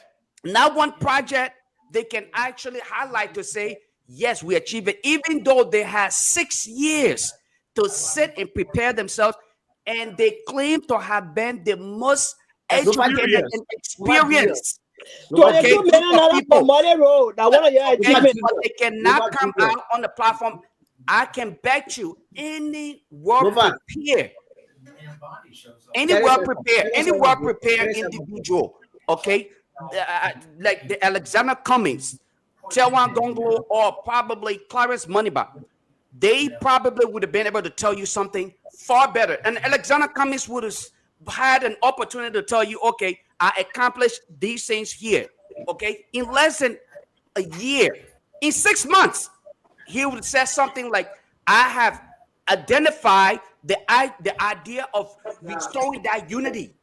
Okay, that's why Alexander Cummings will probably focus on today. The elderly man in the house cannot even say, I am able. No, hold on 1 second, Abu. Let me just say this.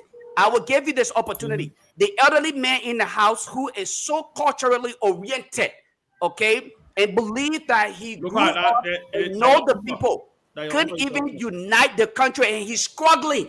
He is even being more divisive as compared to anybody else that may have been in the race. I tell you that he is falling flat on his face. But let me tell you this. I'll leave on this note. We should not create the same arena that we created 2017 or 2023, where people made it seem as though the decision had been made, where people will vote the way they are voting today. That is not true, because gradually Liberians are learning to make rational decisions and not based on these issue of popularity. I think as we move forward, Liberia will make rational decisions in the best interest of their family and the future of the kids, and not to rescue an elderly man who simply was basing his idea on rescuing he and his family or the future of his retirement. And that is where we will find ourselves. Young people like yourself, Abu, the Ben Sanvee, Abu, and other people will stand up and say, we will no longer stand and believe in this idea of rescuing elderly folks. We would rather send you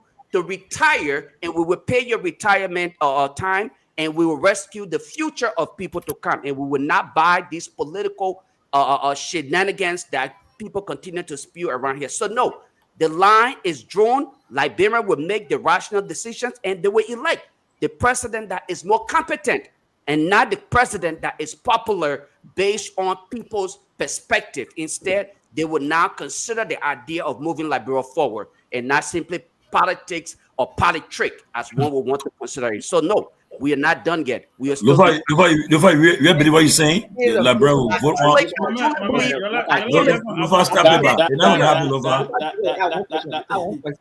Tomalin, I truly believe what I'm saying, because when you look at both parties today that find themselves to be the populist parties, guess what? Are you in Liberia? I'm sorry, go ahead. Lofa Julius, in the first 3 months of our administration, we were able to make the East accessible. What? Roads accessible. Accessible.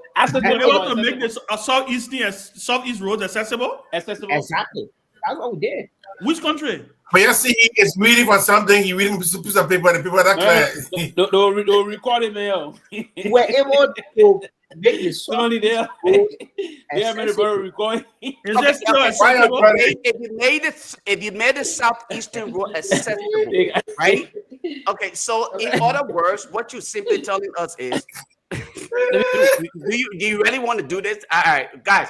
Sorry, I had to come up, but I don't think we have made up our mind yet. There's opportunity for us to elect the leader that would take Liberia beyond where we find ourselves. We can put ourselves on the right trajectory.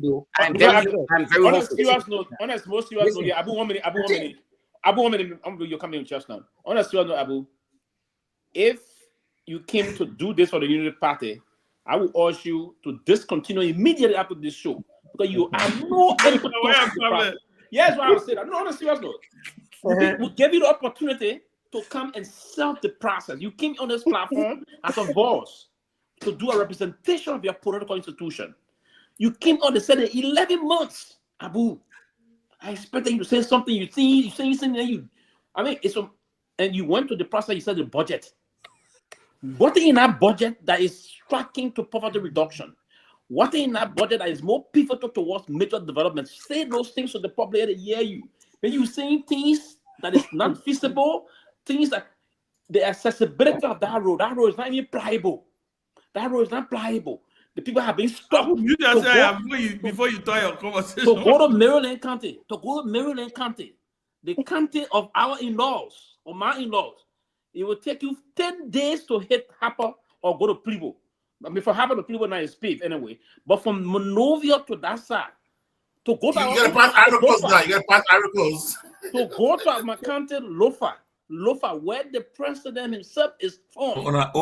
I be going for reinforcement. That county road, Lofa. I will go for reinforcement. Do you know that in 11 months, has the president even visited Lofa?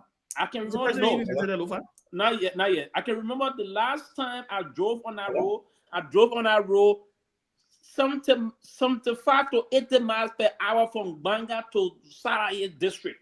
But that was under the CDC administration. That was on the first time ever to pave a road to Lofa was under George Weah administration. On George Weah. Or not Dauphin, a man from the south. They will never praise Weah. Right? No, for that I will come on and I will say I did a video. Oh yeah, I remember people, you did a video. Yes. I did a video. The first time, 75 to 80 miles. Imagine I was doing a video driving. I was cruising in my vehicle, imagine. The first time a son of Lofa drove on the Lofa road that way. People will know the truth one day.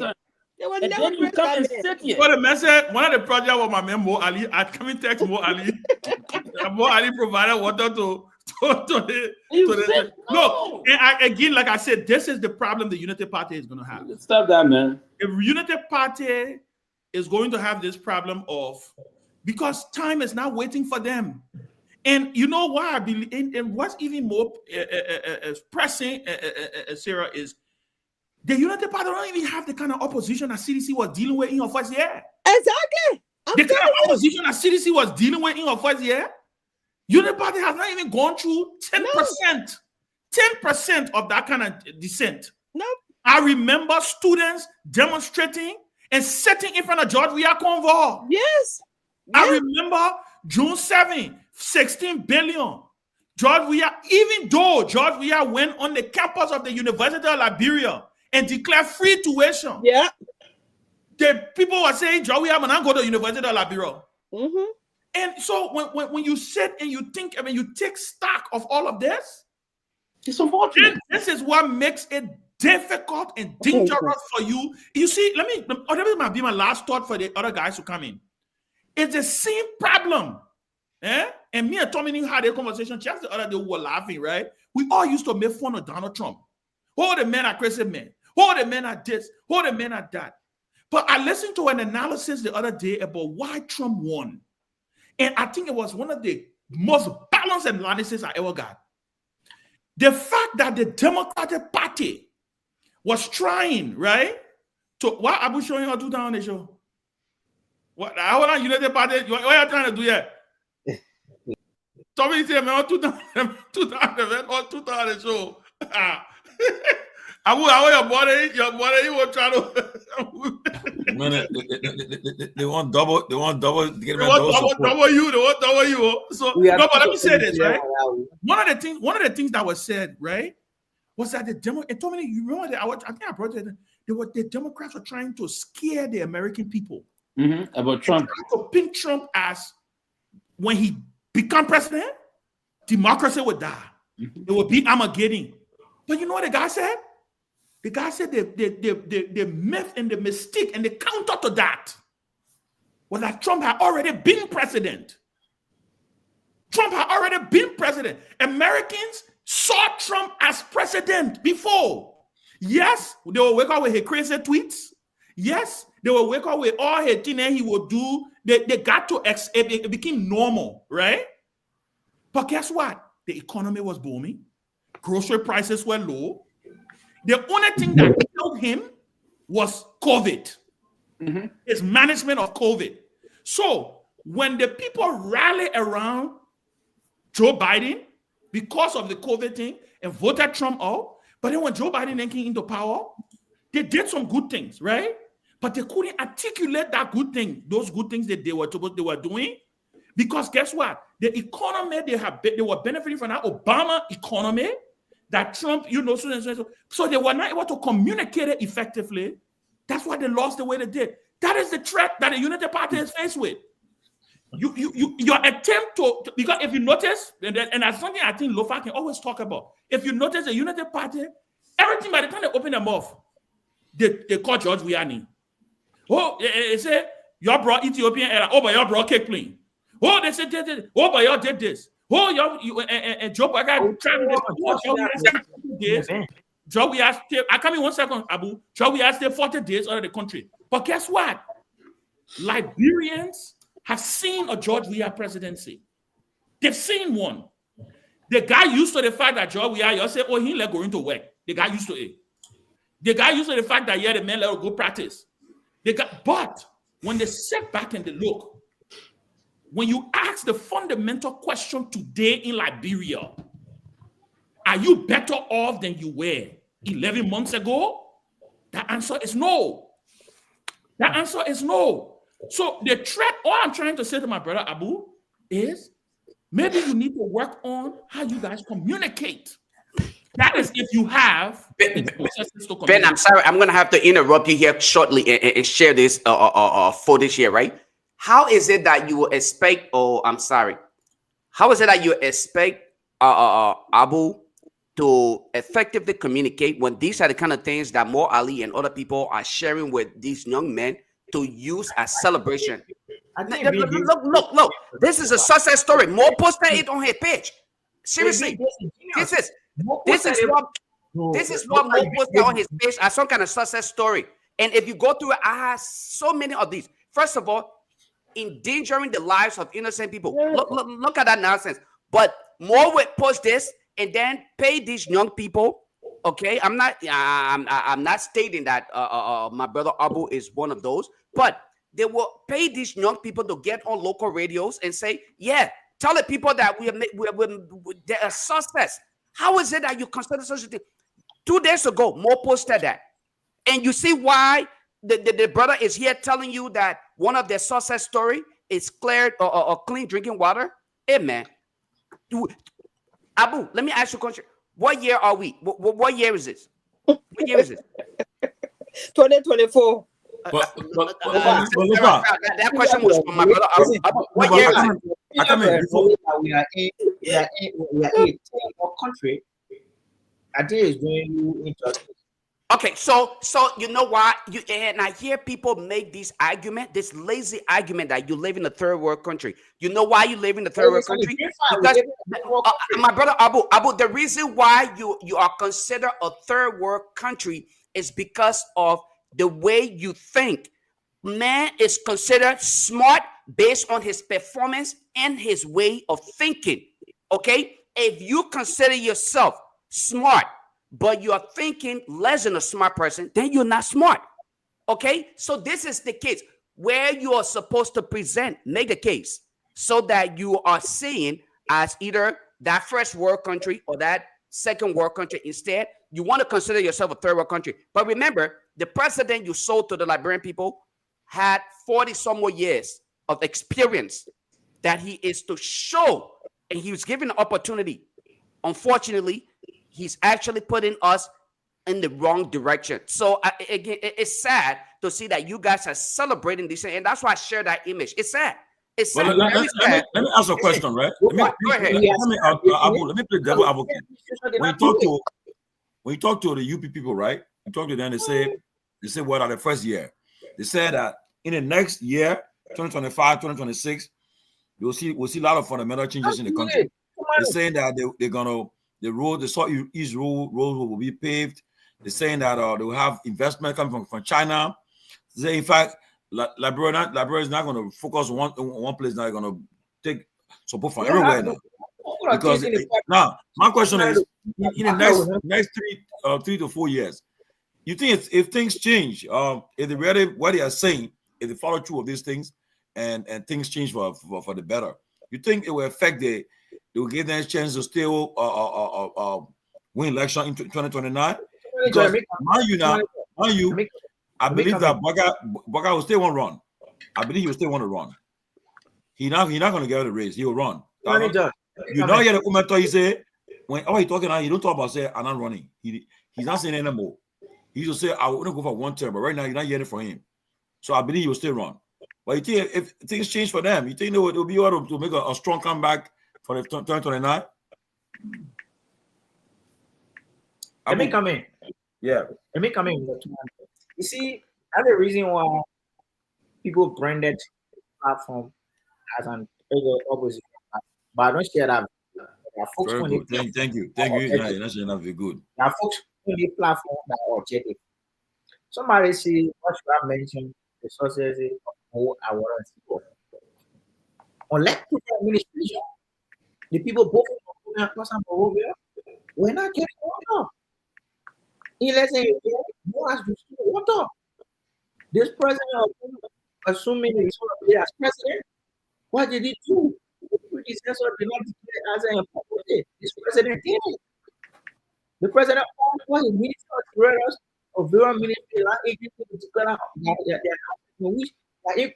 they are in the way. And somebody coming to say we should not hear this president. It's not being unpatriotic. I don't think. You just say his declaration of assets is one of the success? No, Julius talk about we should not heal more for restoring water across most. No, but why are you mentioning declaration of asset? It's not. I said we will heal this president because the predecessor did not publish his assets. Okay. This president did. We'll hear the president that he suspended 40 years government. I think that is policy in terms of doing like work. We hear this president. Unless president we are the former president. So we did not see suspension. So, let me ask you, Abu. Let me ask you a question, Abu. If you were grading your government right now, man, for 11 months, what grade will you give the UP government? Your government? If you are grading to be generous, Abu, don't fall for Abu. Don't fall for it. You will record the show after here. Lova, why you do that, my man? Don't do that. Yeah, don't do that. That man's a season UPs. What challenges? That's how you could do the job. Rescue with all excuse. No, but what grade will you give the government? Okay, to be generous with the challenges we inherited and we are confronted with, I will give you 70%. 70. So you will get a C minus. I will get 70%. Challenges. No, 70 is C minus. No, 70 C minus. C minus. Yeah, 70 C minus. You want to revisit your grade or you? Yeah, 70 C minus. So if you do 69, then you get into D. If the engagement having with and trust me, as of next year, you see some of those engagement coming to fruition. I can show you. So you're sticking with C minus? You're with C minus. Absolutely. Okay. I said to be generous. Okay, so let me ask you. You were in Liberia. You were in Liberia during the CDC's first year, right? What grade would you have given the CDC in her first year? To be generous, CDC should be 40. got President Weah was 40 millions. I don't want to make it one-sided, right? I don't want to make it seem like I don't want to make it seem like we're attacking one side here, but what benchmark? So Abu, what benchmark are you using? What benchmark are you using to make that determination based on the rubrics? All right. Okay. You're saying you're giving UP 70 and you gain CDC 40. So just give me the benchmark and the rubrics. Okay. We got corruption. There's no benchmark. We got corruption, right? You said you got corruption? Yes. So that means you're controlling corruption now. Do we have corruption? Guar, RC. What are you there? Didn't the president suspend or something was like Wozy? Indefinite? Because of an allegation of corruption? Okay. Yes, unless President Weah did not waste that. And that's why I said earlier. So based on that decision to have suspended folks who may have been who were allegedly involved in corruption, you gave them 70%. So what took away from CDC that gave them the 40% now? CDC did not tackle corruption. The president was saying, breaking down his answer. Okay, but is there any evidence to show that the president used government money? Maybe you can say, has there been any charges to say that George Weah stole government money to base? Now I agree, optics were not right. Optics the optics didn't look good. You are being around. I agree. What I'm saying is, I agree. The optics didn't look good. But so can we also similarly say that last year, prior to President Boyka becoming president, he never celebrated his birthday like this. His wife did not celebrate her birthday like this. His son did not celebrate his birthday like this. Their foundation did not have anything. So can we also similarly say that they're being corrupt because they're using government money? No, then why would you say George Weah used government money to pay his homes? Don't forget to last year. There have been massive renovations at the president's house. I come into last year at this tower, President Boyka was president-elect. He had a massive celebration of his president. You are president-elect. That's the reason why. He was celebrating. Yeah, but Abu, that's the reason why. Because he was president-elect. He's incoming president. He almost president. And answering your question, but asked as to whether he celebrated his birthday. No, I'm talking about when he was not president-elect. When he was no. But Ben, he was president-elect when he instructed people to take money and purchase vehicle. Remember that? Anyway, Lofa, I don't want us to seem like we're beating up on Abu. I know you're right. Abu, I think it's going to be interesting having you on this platform. It brings a whole new zest and a whole new. Let me bring on news. Go ahead. To be honest with you, it is a single honor to share platform with you. Giving a name that creating our other politics. Even though y'all can question everything. When we met in Lofa on one of the campaign fields, even though you were on the other side, but you were canvassing for a candidate by the name of Civil Politics. I recall vividly you were accompanying the late Senator Burger, Councilor Charles Walker. Since then, you have been a key actor in our body politics. So for that, I'm grateful to share platform with you. And trust me, Lofa, I respect me. You think? Yeah, I'm talk to Lofa. Tell him. So he can respect me.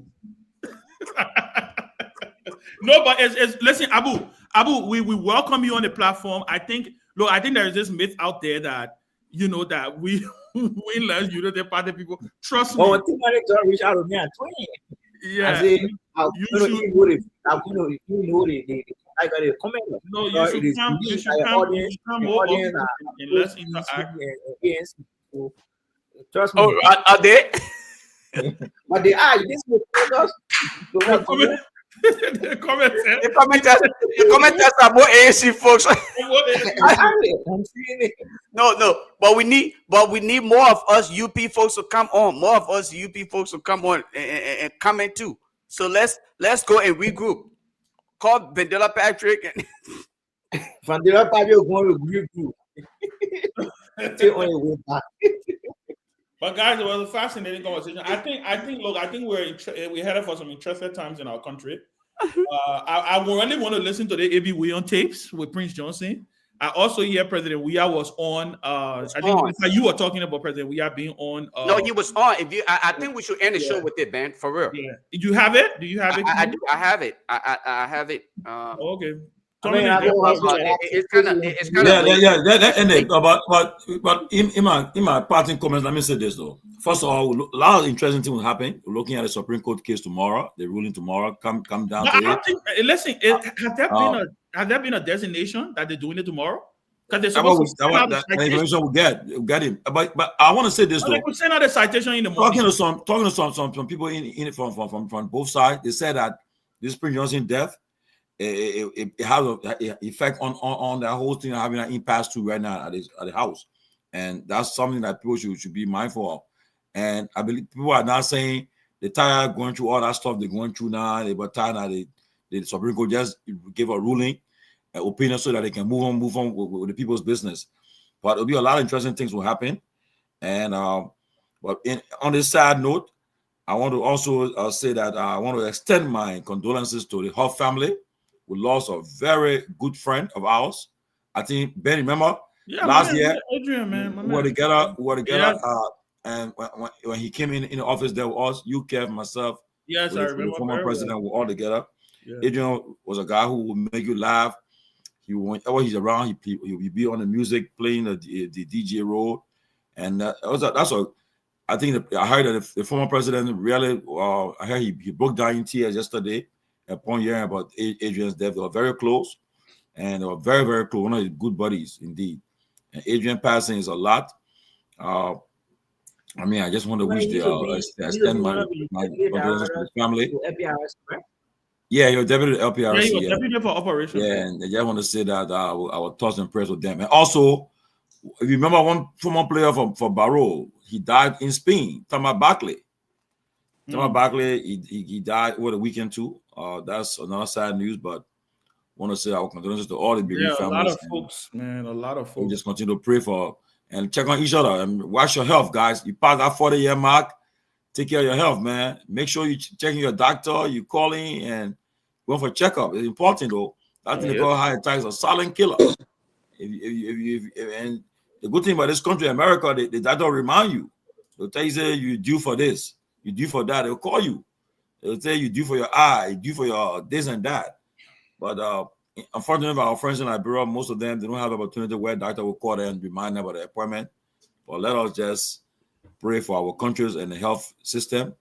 That's why until I can see our national budget focus on the health and prioritize good money towards health, then I will take it serious.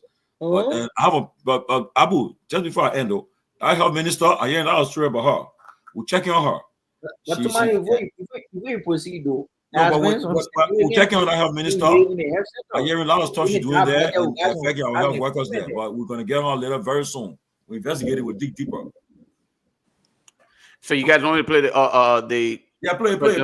Yeah. All right.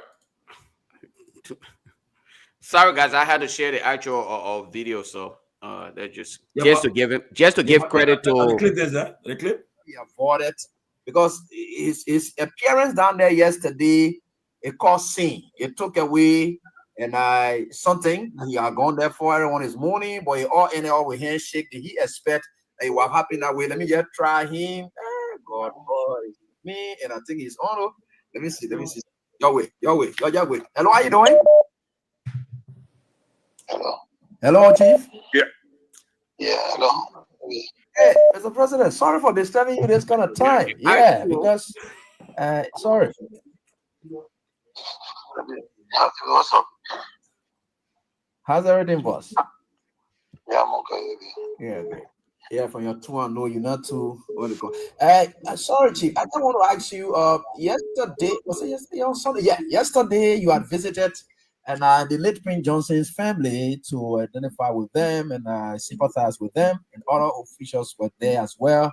But one thing that took away all of the attention was the issue about the handshake. And, in the former manner you did, they said you didn't shake Jeremiah Coon's hand and you avoided him. That has been the center of discussion throughout today. You care to tell us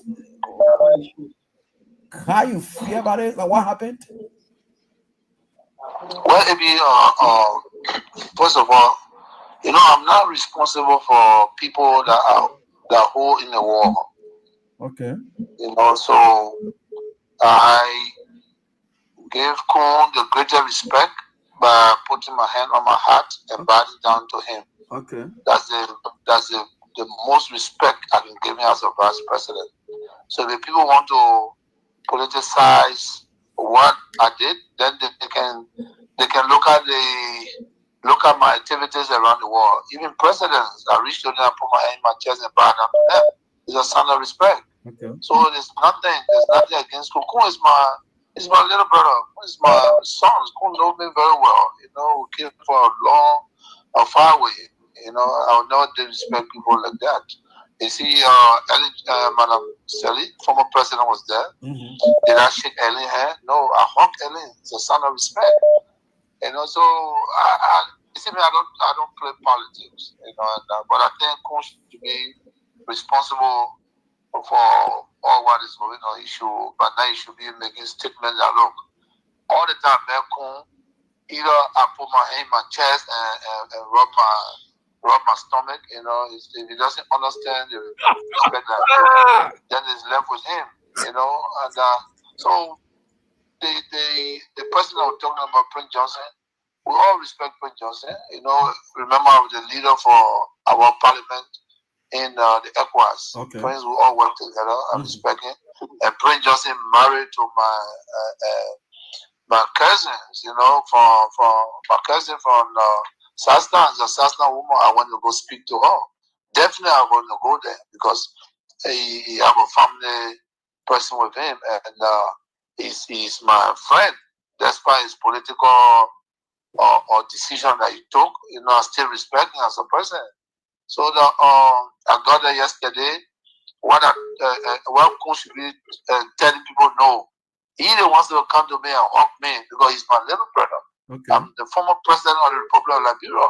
So Kun's supposed to come, and when I came out of the car, he's supposed to come to me and hug me, Mm-hmm. chest to chest, but he's still far away from me showing a hand. But I bow to him. He's the vice president. So I don't think anything wrong with that. But our society here, people say anything they want to say. So I don't think it's an issue. I respect even pick up the call. My wife just arrived in the country. She just arrived in the country, wow. And I tried to rest. But but there's no issue about what happened. If you look around, real leaders, they put their hand in the chest and bow to their friend and pass. It's everywhere. Okay. I see a lot of footage, images on the internet. I traveled the other day into Morocco when the people came to meet me. I bow to them and put my hand in my chest. So nothing wrong with that. That's the way we speak to people that are important in society everywhere. Wow. All the president know. Every time I go to there, I do that. That I speak to people. It's a sign of respect. So let us now. The man is gone. He's our friend. He's a father to many people, and let the man rest in peace. If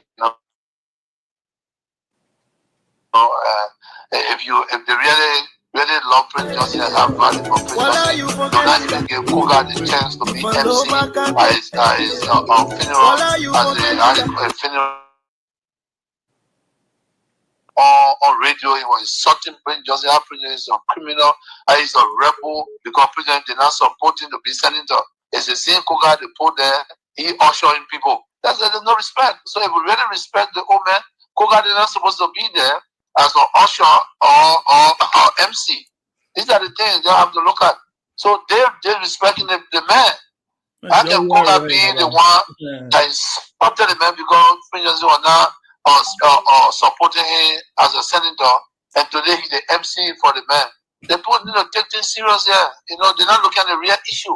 Yeah. The real issue is they're respecting people. So they respected the man. But for people that sentiment, I don't believe in sentiment, because I do the right thing every time. I did not disrespect Kun. Kun know me, he's my little brother. You know, I expect him to hug me. You know what I'm saying? Okay. But he showed a hand to me, and I put my hand in my chest and bow to him. There's nothing wrong with that. So everywhere around the world, those things happen. You know, leader comes and bow to leader, we're all shaking their hand. If you look at all the footage, just the other day I watched on Facebook, I saw Mr. Stanton went to Waka to shake their hand, Waka put a hand in your pocket. But nobody had a problem with that, you know. Nobody have a problem with that. You see the images all over the place. So let us focus, you know. The man gone, he played a part in our society, he gone. Let's see how we can lay him to rest. You know, my cousin there, I know she's grieving. You know, may his soul rest in peace. And let us forget that we speaking the woo, we not speaking the woo, there's no problem. You know what I'm saying? I can walk past Baku and don't talk to him. Is that if I want to do that, it's me. I'll do that. But I can't do that because I have respect for human being. And that's why I even bow to him. So what's the issue here? You know, so let us, it ain't that what made Nima Kante don't vote for me if I in a race. No. My parent, one of my parents came from Nima Kante. I know a lot of people in Nima Kante. I have friends there, I have family there. You know, so I did not despise Nima people, you know. I give respect to all the vice president, and they're making it out of issue. It's not an issue for me. You know, so again, I say, may Prince Johnson so rest in perfect peace. And let people rest with their shaking head, shaking head, shaking head. I'm a liberty to shake people head, not to shake people head. And besides that, there's throughout the corona period, it's how we speak to people. So we continue on that, you know. So let them go sleep, you know, and let them, the real issue, you know, so what happened to the old man, you know, it's sad because imagine you got an appointment with somebody Saturday, they died. And the period, AB, is a period, very difficult period for me. Okay. Just my best friend, Mario Hoff, just died. Wow. Mario just died. Mario and I lived together. So with all the noise causing, you know, I'm grieving, and not just for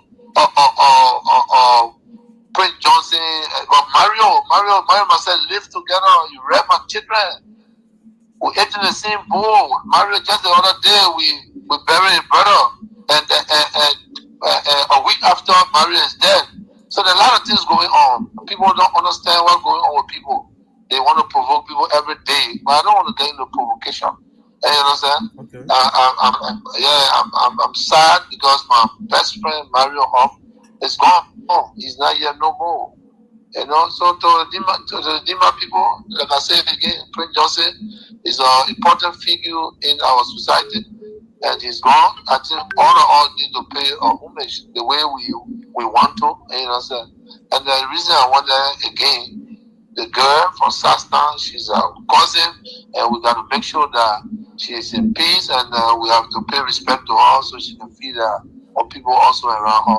And I want to thank all of the people from Sastan that went there, that joined our family from Nima Kante, and to sympathize, you know.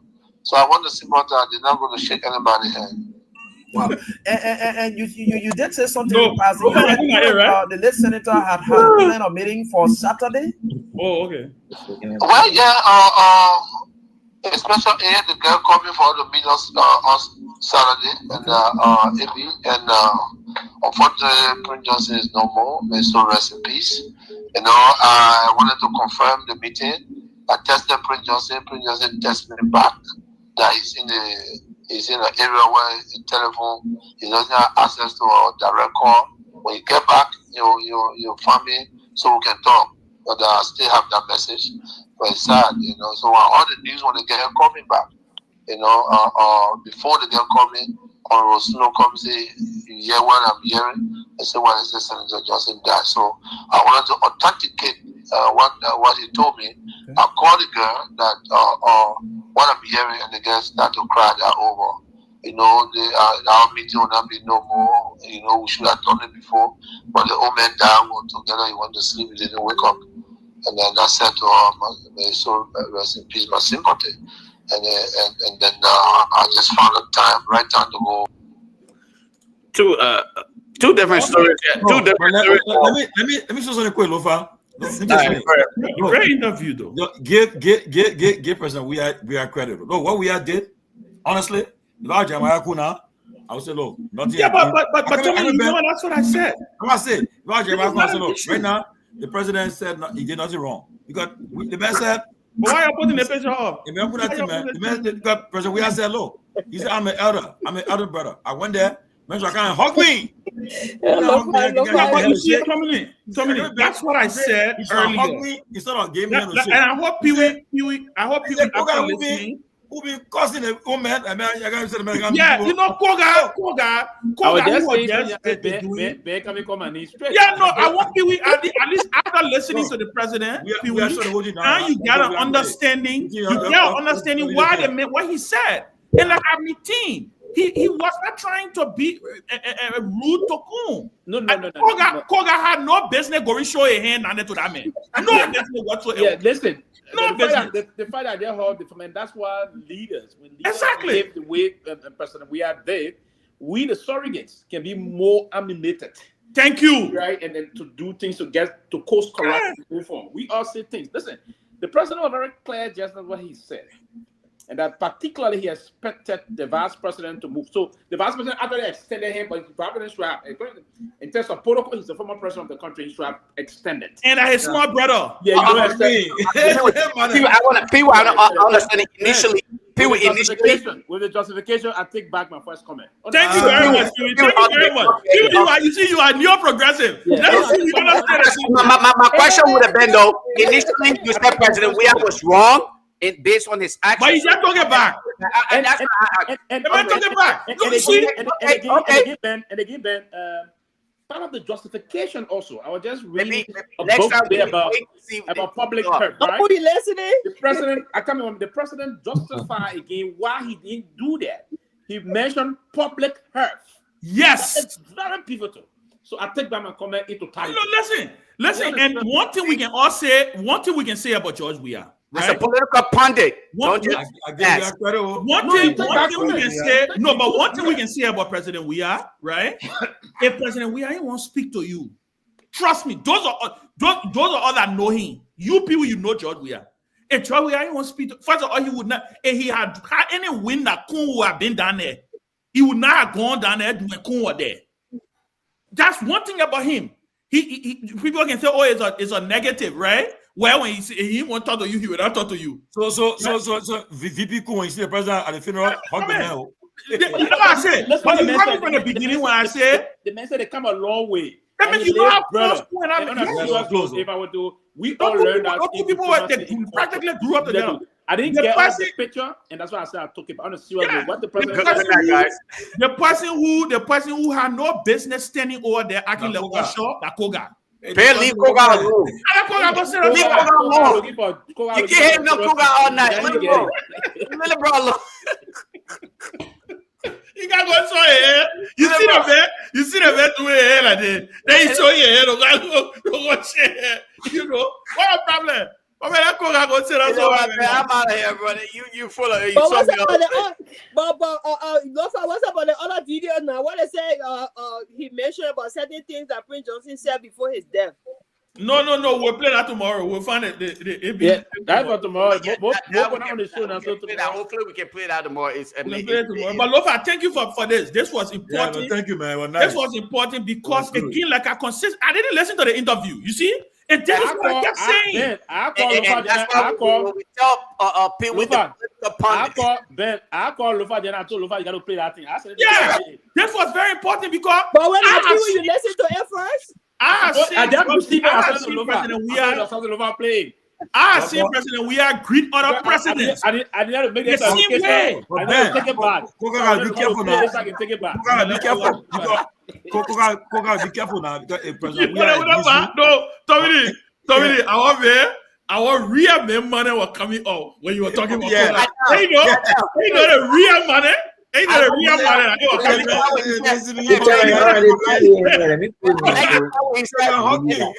I like he said Togar who are insulting the man the other day. He just said it talking about you. You know the part, right? I like the part when he said, "Let him go sleep." Yeah, man. Go sleep. Yeah. Again, I keep telling people that is. I come in 1 second, Abu. I keep telling people. I keep telling people. You see, that is the appeal of George. Abu, 2 o'clock in the morning. Better go see. Abu, we can do it. He said one propaganda. Yes, I mean, yeah, Abu, do your closing. Do your closing, Abu. Do your closing, my brother. Hey, look, bro. MDR issue press statement, having press release. The man share hand. There will be politics with everything. Yeah, but on a serious note, I'm delighted to be here. I was amazed and I'm thrilled by the level of cordiality that you guys exhibited in spite of our political diversity. We owe it to Liberia. You may not share the same view as I am, but our primary goal is to see Liberia going forward. So I want to extend my unqualified gratitude to many who did reach out, to all of you. Even though the comments are condescending, who are taking good faith because we're on a public platform. When you're on a public platform, sometimes you gotta compromise. Exactly. So on a serious note, I'm grateful for the opportunity. I look forward to seeing you guys tomorrow. Thank you. It's great seeing you, my brother. I will get your number from coming in. We'll be in touch. All right. Great seeing you. But I'm telling you, Tommy, you know I enjoy. I enjoy your man. You know I enjoy. You know how when he talking. You know how he talking. But I don't want to the basketball court. Yeah. He said, "Koga man out there is sorting a man. He got breathe. He's about saying Osho. Koga don't be Osho." No, Ben. So we are shut holding down. We are anybody now. I don't listen to the man. I don't listen to the president. Don't talk about it. And I'm glad because I'm glad he did it. Because that was what I was saying. It almost let me and he were taking the scene because I'm like, why are they making a big deal out of this thing? I know. Why are they making a big deal out of this thing? This man, things there over there for people to talk about. He said, he was right. Whenever he see Ellen, he would either hug Ellen or he would do that same thing to Ellen. Then he starts with Desu. Ben, listen now. Kunya, listen now. He see Joanna. Go on. But the man said it. The man said Kuna is smart, brother. Kun should have gone to hug him. But you know what they did? Kun do another show because you know how man. You know how man. You know how man. When you look at you talking that way, Tommy, remember when we went to Liberia the first time? Yeah. When we went with Spoon. Yeah. You remember that time me and he were making syrup flour, right? Yeah. Now the first time we have messed we had since the whole problem. And I never forget it. He gave me when he ate on. He ate on it. When he ate on it. When the man ate on it, the first thing he did it, he gave me.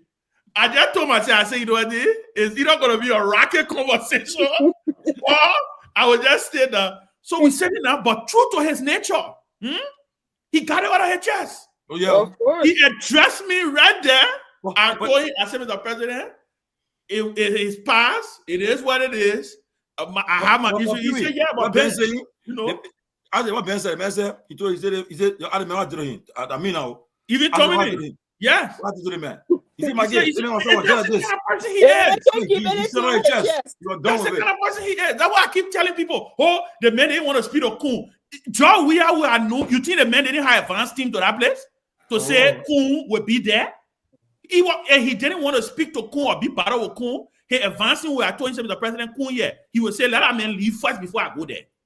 So they made a whole lot of nothing, something out of nothing. Making it look to say, Togar is glaring. You see, Guar is glaring. You can clearly see, and again, it's testament to who George Weah is. Yeah. Right? He did not want to greet Togar. Based on Weah handshake. And they make conversation.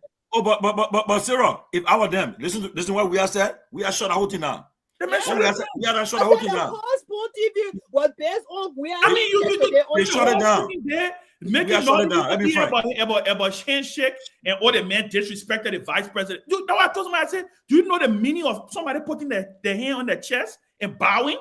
Do you guys understand? And I'm glad Pewee, that's why I say I'm glad Pewee listened to it, because that was where I was coming from before. Yeah, but you know, sometimes people have different things to go through. It was detailed. The man recognizing the man, he said, if I want to speak to Kun, I can't speak to Kun, but guess what? I will not do that. He's the vice president. I will not do that. Even if I don't want to do it, he's the vice president. I gave him respect. When George Weah was even speaking, when he got up to speak, he recognized Kun. He recognized when he said, my former president, Mr. Vice President, that the two people he recognized because they were the two people of hierarchy in that hall. The rest of the people, he spoke with the widow. They made all that noise for nothing. When you were leaving, Ben, when you're leaving, when he got the car, he turned around. Hey, he turned around. I even said it on the show, right? Yeah, he was talking to the press. After he got to talking to the press, he was getting ready again. Then he realized that Kun was behind him. Yeah, he turned around and did the same thing, and Kun did the same thing to him. Yes. You're talking about that one. They passing. What's big about that? They're making the whole big deal. Somebody. If I was them, when the man said tonight the morning, he shut the whole thing down, man. I enjoy him for that. Togar need to go sit down somewhere. Especially Togar already trying to move the man friend and speak on English. Exactly. All I do was making money. They won't move over. They won't say for me. Hey, you know what I did? And let me tell you, I can't be gassing small about him on the radio. knowing George Weah, knowing President George Weah. Yeah. That Togar thing, he playing that one. Oh my God. That Togar one. Pewee. That man, that Togar. You think so, Ben? You think so? Sarah, you know that. No. And guess what? After it happened, but Ben, when the car arrived, he's probably Togar long time. He saw him. He saw him long time. He probably said it in that car. Said, I want. He said, and guess what? After he did it, when he got in a car, he probably told Kalasa. He said, Kalasa, you see what I did? I know. And you hear him say on the radio, Togar is sorting the bear, or the bear when he usher. What are you doing that? I say you usher. He's like, are you sure I didn't believe Now I say, now we have me, I can tell people, look. The last conversation me and President Joe Weah had was, I think 2 or 3 days ago. We were laughing at the same thing. I keep telling people, you got to understand this man's strength. You see that interview Joe Weah did? People, the so-called people who know nothing, they will be making noise, but so that's him right there, raw, uncut. He get time. He tell you a thing. He tell you, say, I'm money. My best friend died. Yeah. You're passing around making noise all over the place. Making noise. People are hurting. Besides, the Liberian people are hurting. The handshake you can be causing noisy people here for. Yeah. So when we see to the funeral, to the Peabody funeral, we have a hug Kun. No, but Ben, listen now. Is it at the funeral now? Kun I said now. How should I do it? Should I go? And between me and you, Tomalin, you and I know. We cool with both of them. Yeah. Kun knows the relationship he and Joe Weah have. He knows. But you are just telling me recently, say, I gotta go visit the president or visit the man. You're just defeated. Kun knows the role George Weah play in supporting him to be senator, in supporting him during when the MDR and the CDC was together. And guess what?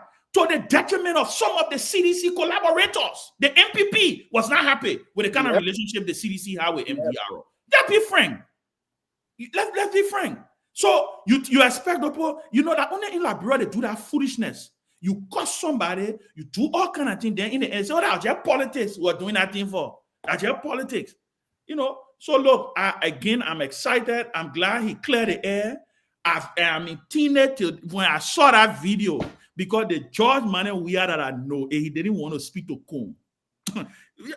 Bow down and do hat. That he was coming to Japan to say June party, but he said he can't do it because they're not just his small brother Kun, that is vice president of the country.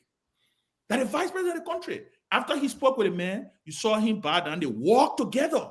They walked together in a palaver hut. That only Togar was there acting like usher. Oh my! If I say, man, they see Togar betray Prince Johnson because Prince Johnson really did a lot. That part I want to listen to again. He said, but Ben, if I say, Queen said that when it went at the palaver hut now, Togar had a man again. He said, "Oh, you want to share my hand? You can share up with him. We are even paying no man." What a problem? What a problem? That was saying now, Togar. Yeah, when I went to palaver hut now, he said, "Oh, the shaking point, he shower him." He said, "Oh, you wanted to make it political, I guess." Then MDR and them youth when issuing statement. Being disrespectful to the man, talking all kind of foolishness. Torso. The team MDR, the challenge MDR and CDC went through over the last couple of months. So we are even supposed to have gone to that hut to go sympathize. Is that normal thing? Let us right? I know. Let us the decision, the party that made you lose the presidency. They hate that man so much. The party that virtually, because of the decision, you lost the presidency. The man take a set of men went to the house to go sympathize. Exactly. You're talking about that. Everybody. You wouldn't have even gone there. Boyka, we can keep let them go at Jim. But that's why I said, let's be frank, say Sarah. Let's be frank. The disrespect this government have shown George Weah. Let Torso. Of course. They don't even acknowledge George Weah as former president of the country. Even a sitting president. Do you know where it is to have two former presidents alive in your country?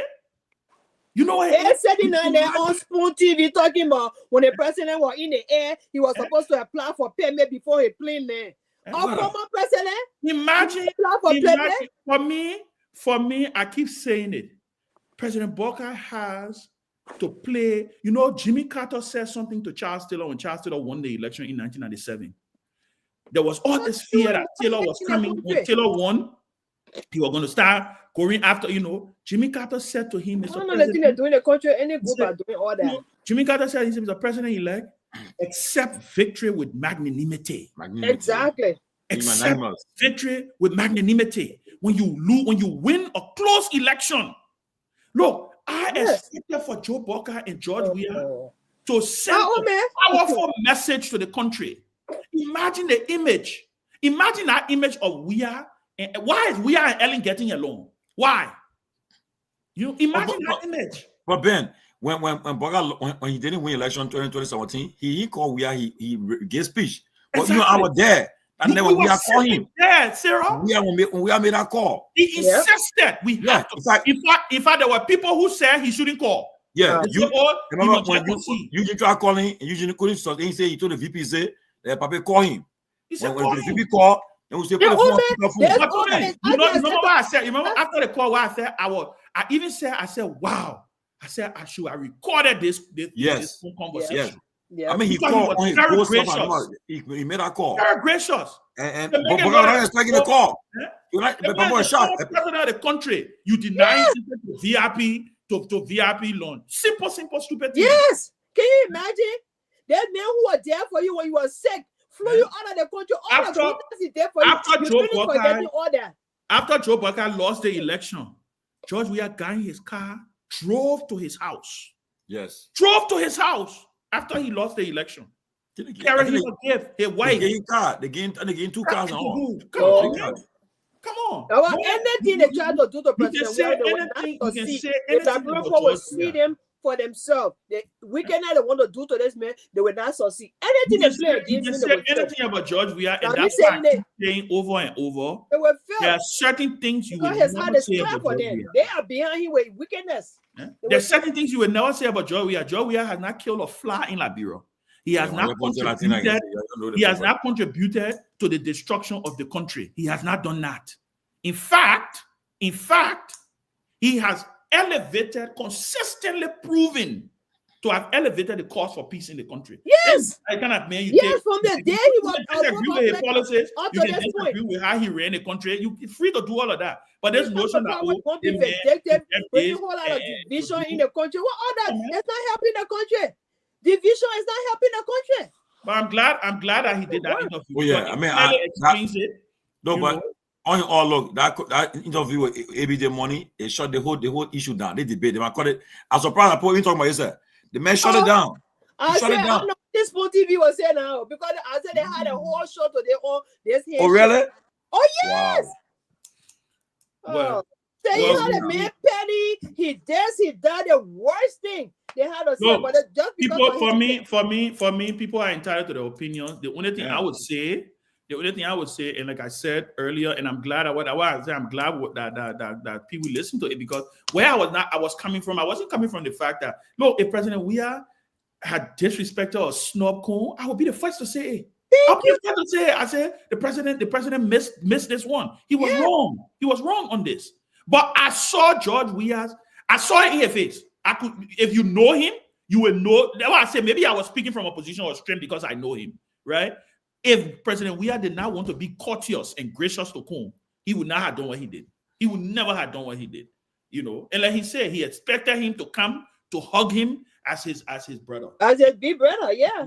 People passing around and making noise that because of Togar business. What Togar business go show up to the man? Go show him. He said, "You gotta be serious around, man. You gotta be serious around." Togar insulting the man. They talk about he say he usher. You usher. You should be ushering people to the man. But guys, it was a great show. He usher for Prince Johnson funeral.